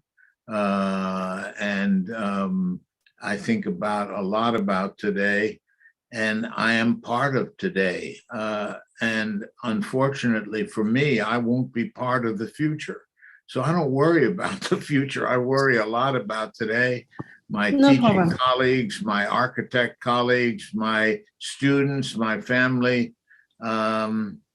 You should, Juan, you worry about the future because the future is in your hands. I'm just thinking about bringing what I've learned to you in the form of teaching, lectures, buildings, whatever. But it's not about the future. It's handing you the past in a package and saying, will it explode in your hands? Will it feed people? Will it help things? And that's up to you. So it's not up to me to answer your question. I think it's up to you to answer that question. What about the future? Thank you, Peter. Well, yes, I think it is our generation's duty to do that. Actually, I have went to your lecture like 10 years ago in Berlin. Yeah, I was studying there, and you went there. And think, yeah, still today is very inspiring as well. Thank you, Peter. Okay. We have a few questions in the chat. Was anyone going to want to comment? Patrick, do you want to say something? Yeah, I just wanted to comment briefly. I mean, with respect to Wanju's kind of suggestion, I think there is still a lot of architecture going on which hasn't even caught up to the moment of transformation we projected 30 years ago. I mean, these things take time. The way I look at this moment of deconstructivism, the late 80s, early 90s, and then deconstructivism into folding, this is a truly revolutionary period. And we have a series of, let's say, starts and fits and attempts to deal with a new level of complexity, of the idea of mining conflictual sites, complex sites, layered condition, multiple audiences, all of that. And so in this way, I see the postmodernism was a short, in 10, 15 years, and deconstruction took over was also very short. Deconstructivism was maybe a 10-year thing, and then we moved into folding, and what evolved was parametrism. I think that was a period of revolutionary avant-gardism, and then I'm using Kuhn. There was a paradigm shift, but also a settling into a paradigm, because when I remember the early 90s, Peter, there was a whole generation, it was felt different what we discovered, and we kept working on it for 10, 20 years for longer, and we're starting to roll it out on a different level, scale, urbanism, airports, everything with that new level of sophistication tooled up as well. So that's with the way I see the future also. I mean, there's still residues, there's still backward, there's still those who haven't even caught up to that moment. But after this revolutionary period, it was maybe a transitional period which took time as well, maybe at least 15, 20 years. We moved into this cumulative period, I believe, where we have to bring out these lessons, and it's still the same themes. It's a theme of complexity, of layeredness, of conflict-laden audiences and sites. And similar with deconstructivism, you can say that as well as post-structuralism, there was a lot of this is also clearing, making the clearing for new experiment. Very artistic projects in a way, the moment of art, the moment of explorative philosophy. And there was also afterwards a cumulative period where some of these lessons had to lead to a new kind of system building on these more ambiguous and maybe more contingent foundations, but we still have to do it. That's why I went to Luhmann, for instance, who has had a strong dialogue with the post-structuralist and Derrida, more productive and constructive maybe than somebody like Habermas. But he was willing to try to build a new system, fully aware of the contingency, fully aware of that these are designed, constructed systems, but nevertheless, something which starts to look like a grand narrative, but it is not taken to be rock solid. It's a projective narrative, because we have to construct, we have to be out there on a limb and build the future. That's the way I see it. And I think what to Wangi, yes, you find a lot of confusion in the discipline, not trying to redo experiment, which I think have already been succeeded and moved into a cumulative maturing process. Thanks, Patrick.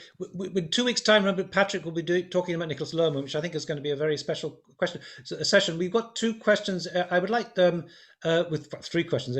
I'd like to ask Marina Rodriguez das Neves if she'd like to ask her question. And we have also one from Imam, and I'm thinking that's from Iran. I'm not quite sure. And also a question from Matt from Canada. Marina, would you like to ask a question? Yes, thank you, Neil, and thank you everybody for this incredible conversation. I have, my question is not about the future; it's more about the past. And I want to mention it's for future. And I wanted to ask you about, there was one project. I mean, today we were taking a look of the project of Bernard Tschumi for the Villette, but I was thinking about the project that really blew my mind when I was studying in the university, and was the Canadesio Town Square, your proposal for Canadesio Town Square. And I wanted to ask you,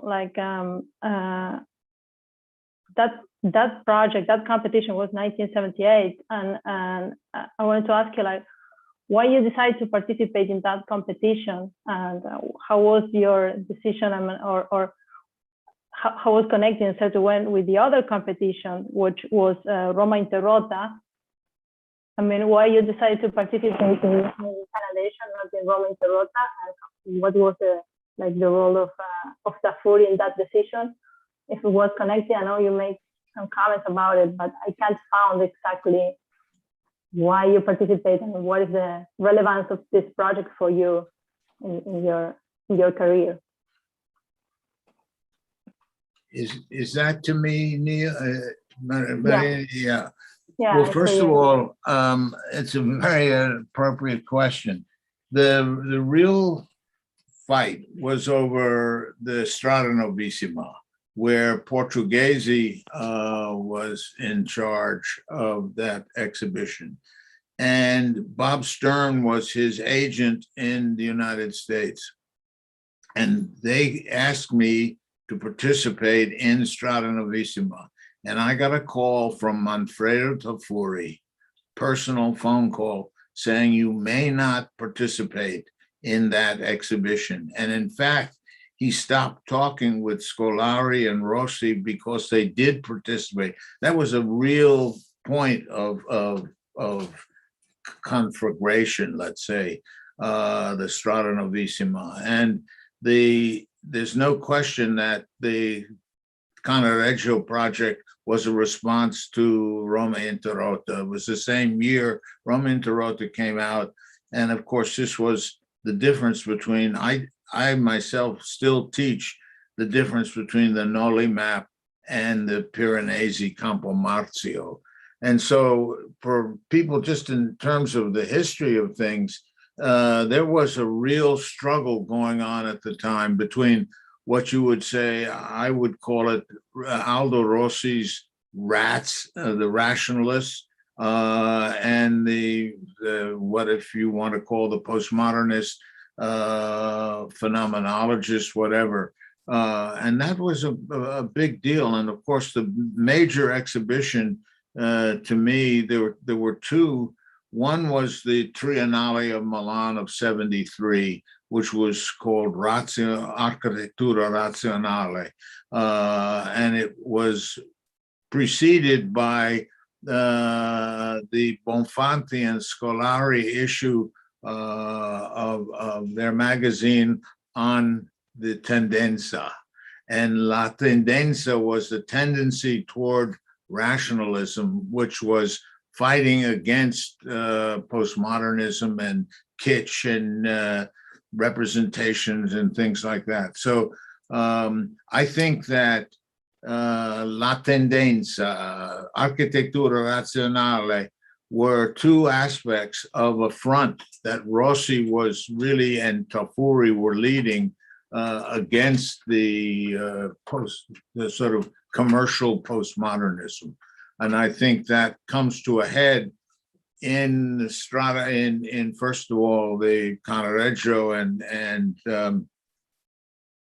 the Roma Inter Rota, but the Strada Novissima was the high point.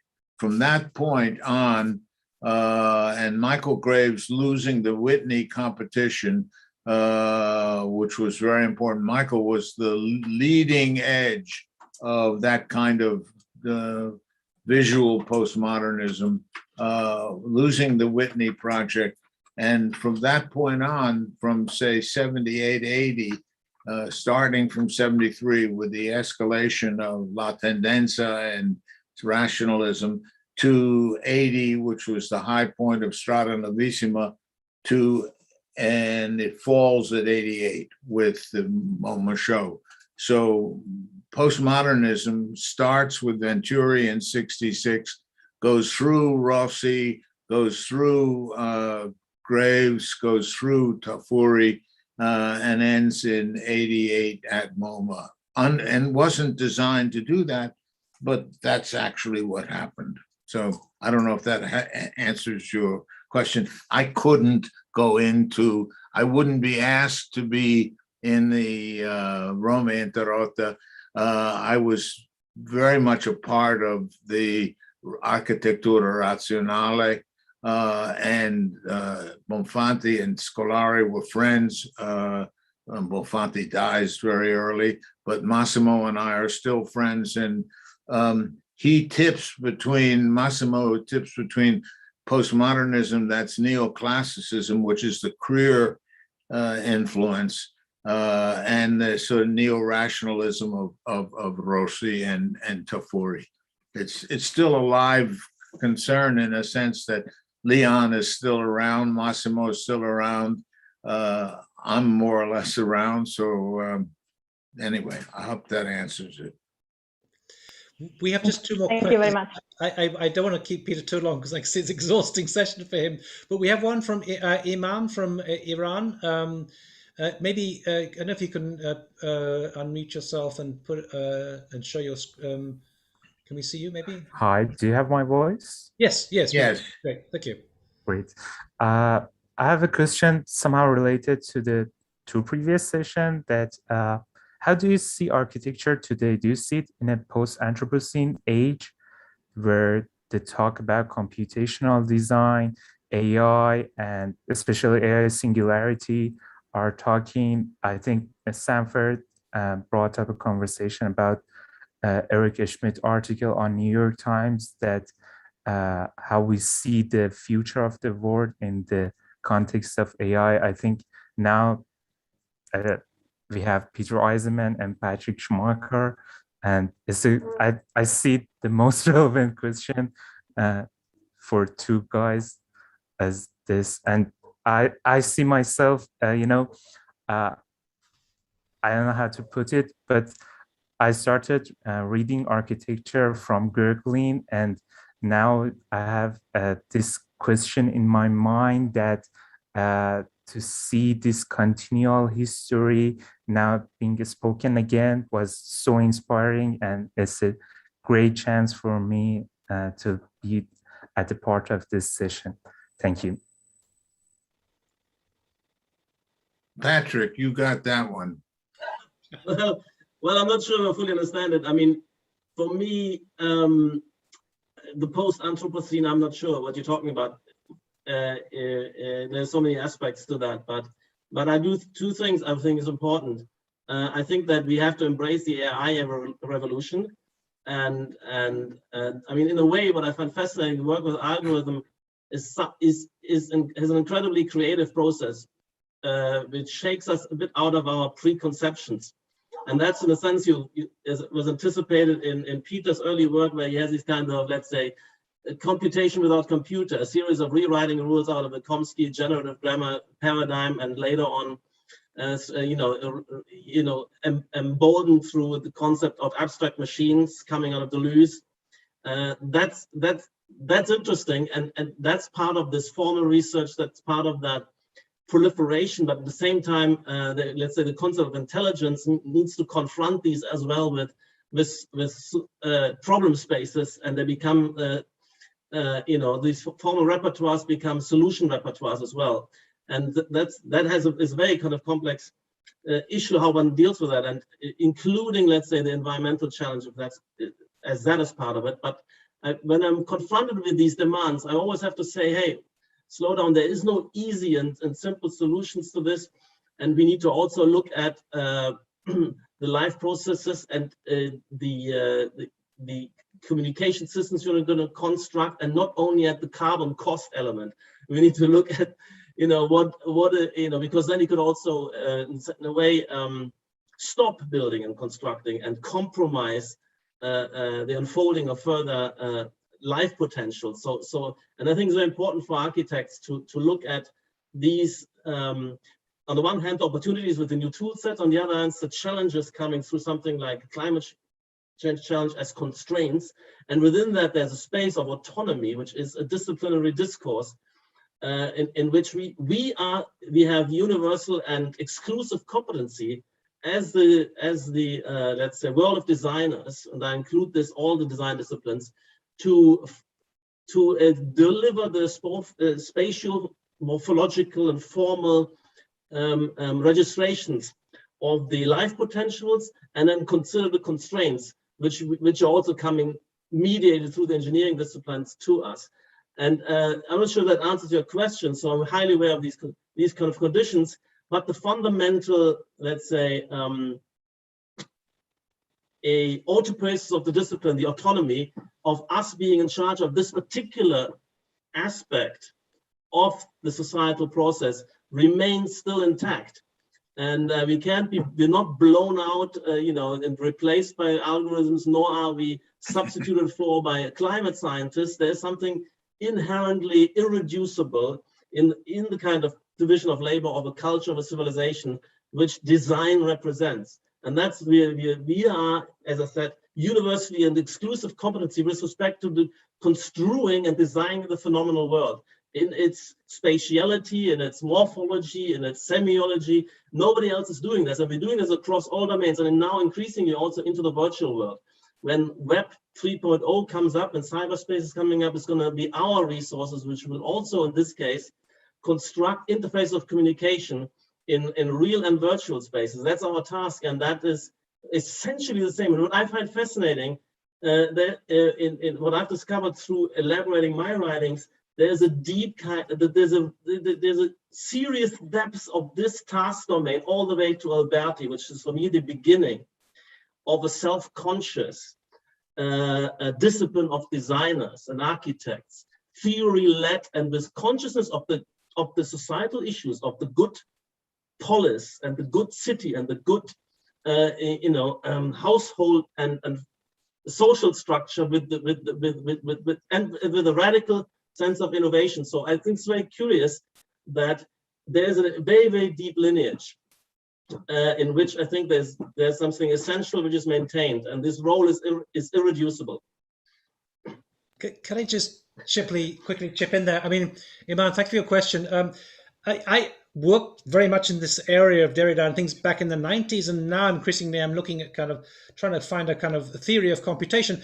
What I would say is like AI opens up some really interesting new domains now. We're getting the kind of convergence between AI and neuroscience. It's really ultimately about intelligence, about human intelligence. And I think there's a kind of new criticality that's emerging potentially from that. And I would say that I didn't talk about today, but some of the kind of comments about Derrida that he was making are borne out by the work, say, of Anil Seth, that the neuroscientists are now interrogating this question, the question of bias. All those questions are already implicit in that thing. And I would think that there's now a possibility of really engaging with a criticality through that medium, but we must get beyond the simple fetishization of the technology per se to see how we can use it in a critical way. And I want to just mention here that Benaz Farahi, who comes from Iran, is a wonderful example of trying to use these tools as a kind of a form of critical inquiry. We have another question from Matt. I think we should close after this because it's been a great session. But Matt Gorbet, would you like to unmute yourself and ask your question? Sure. Sure. I don't know if I'm visible now, but hope so. Yeah. And I just want to say thank you, and thank you to Neil. And I feel incredibly privileged to be here with you guys. Professor Petrescu, especially, I really appreciated your presentation.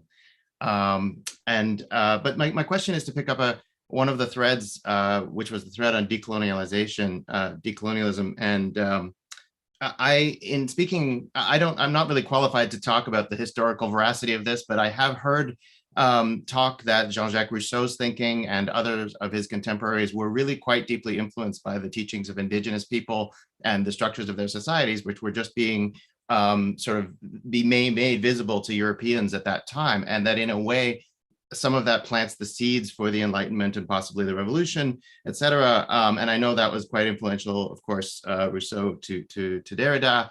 And so when you were talking, Professor Eisenman, about the decon to decol, the deconstructionism to decolonialism, it feels very linear, but I wonder if there's a circularity in there. And then also, that really made me think about some of the thoughts that Aaron Manning had presented at an earlier session, and possibly kind of bringing all of that back in terms of that philosophy. And I would also, I target this question at Professor Eisenman, but also Dr. Petrescu. I'd love to hear your thoughts on that. If I were to tell you that I could answer, then I would be misrepresenting where I am. I'm starting on the 1st of December to lay out the syllabus, and whether it's linear or circular is a very important issue for what I'm trying to do.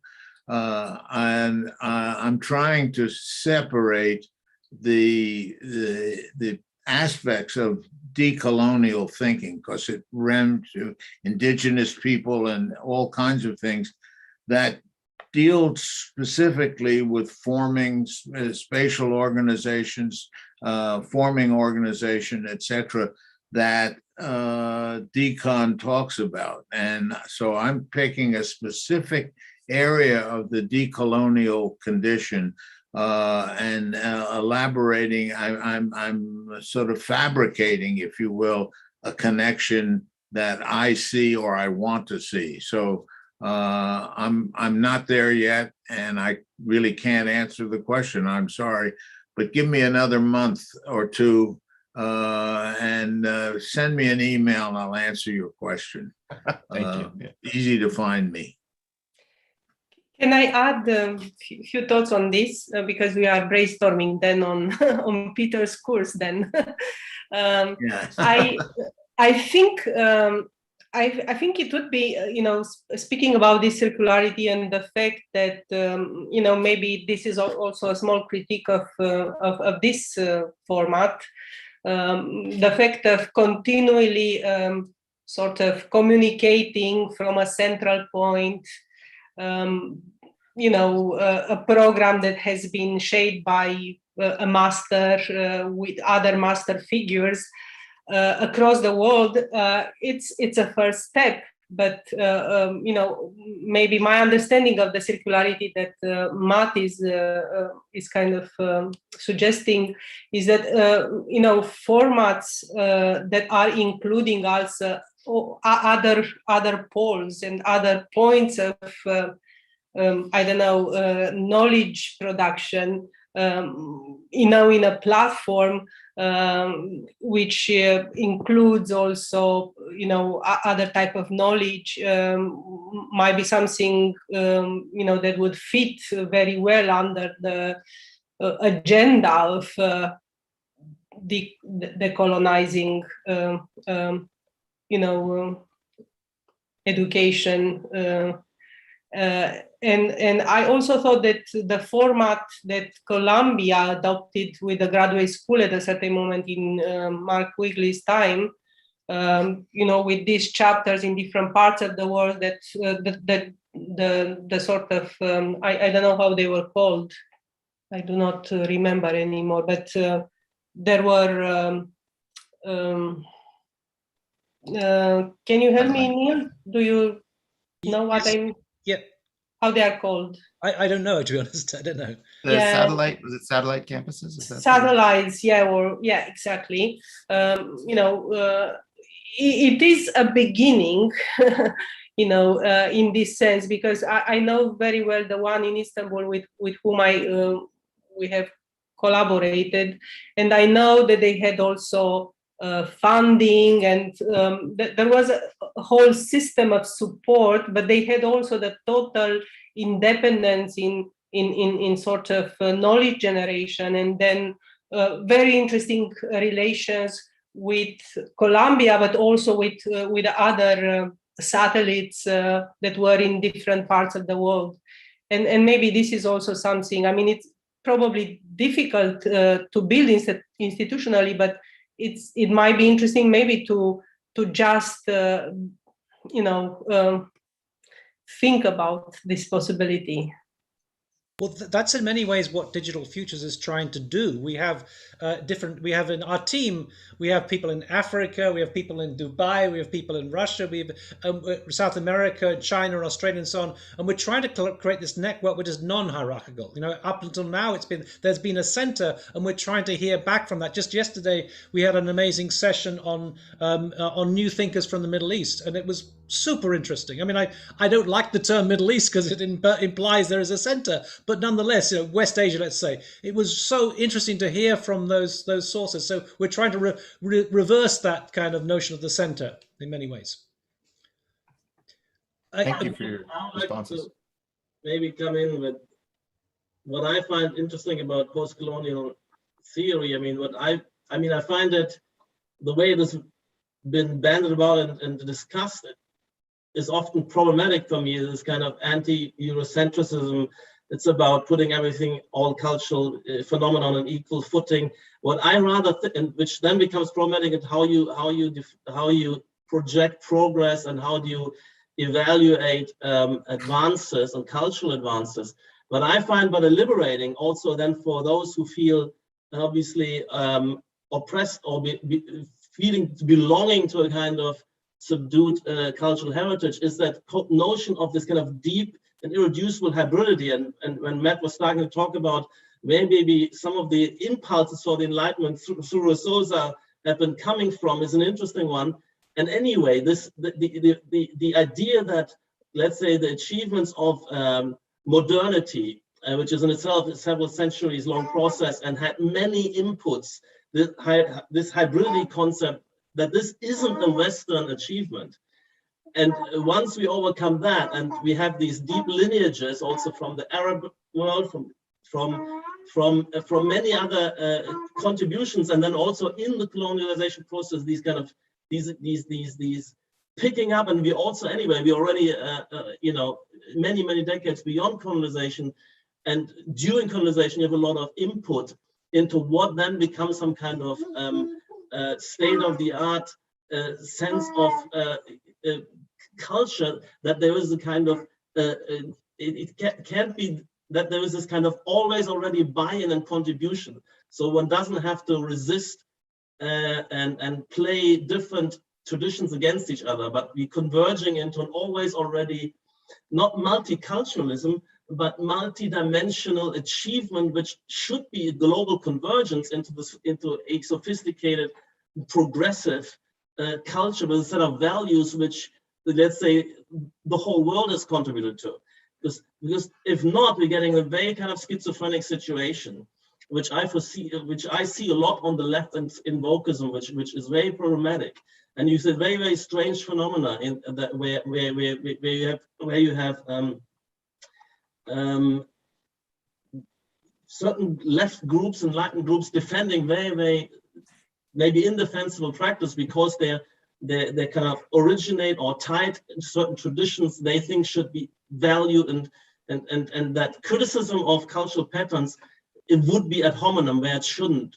So that's my pitch. I think Homi Bhabha has been very influential and for me very liberating with respect to this in terms of this hybridity concept. Thank you, Patrick. This is there are so many thank yous in the chat here. This is actually, in some ways, we were talking about historic moment, but I wonder if we're not an historic moment now when we're opening up in some way. I really hope that we'll be able to live stream your seminar, Peter, because I think this would be an incredible contribution to knowledge. We're also going to take your contribution today and make it into a kind of TED Talk thing, which we'll then have in different languages with subtitles and so on. That was an amazing contribution. I want to. I'm going to ask, I don't know if I'm going to put him on the spot here, but Harith has been making some fantastic comments. He's in Baghdad now. Harith, I want, maybe you could say something to wrap this up with a comment from Iraq. Are you able to do that? Hello, everyone. I don't have a permission to camera. Hello, everyone. Yeah. Thank you very much for this opportunity. I feel so honored to be there with you there and here and everywhere by webinar.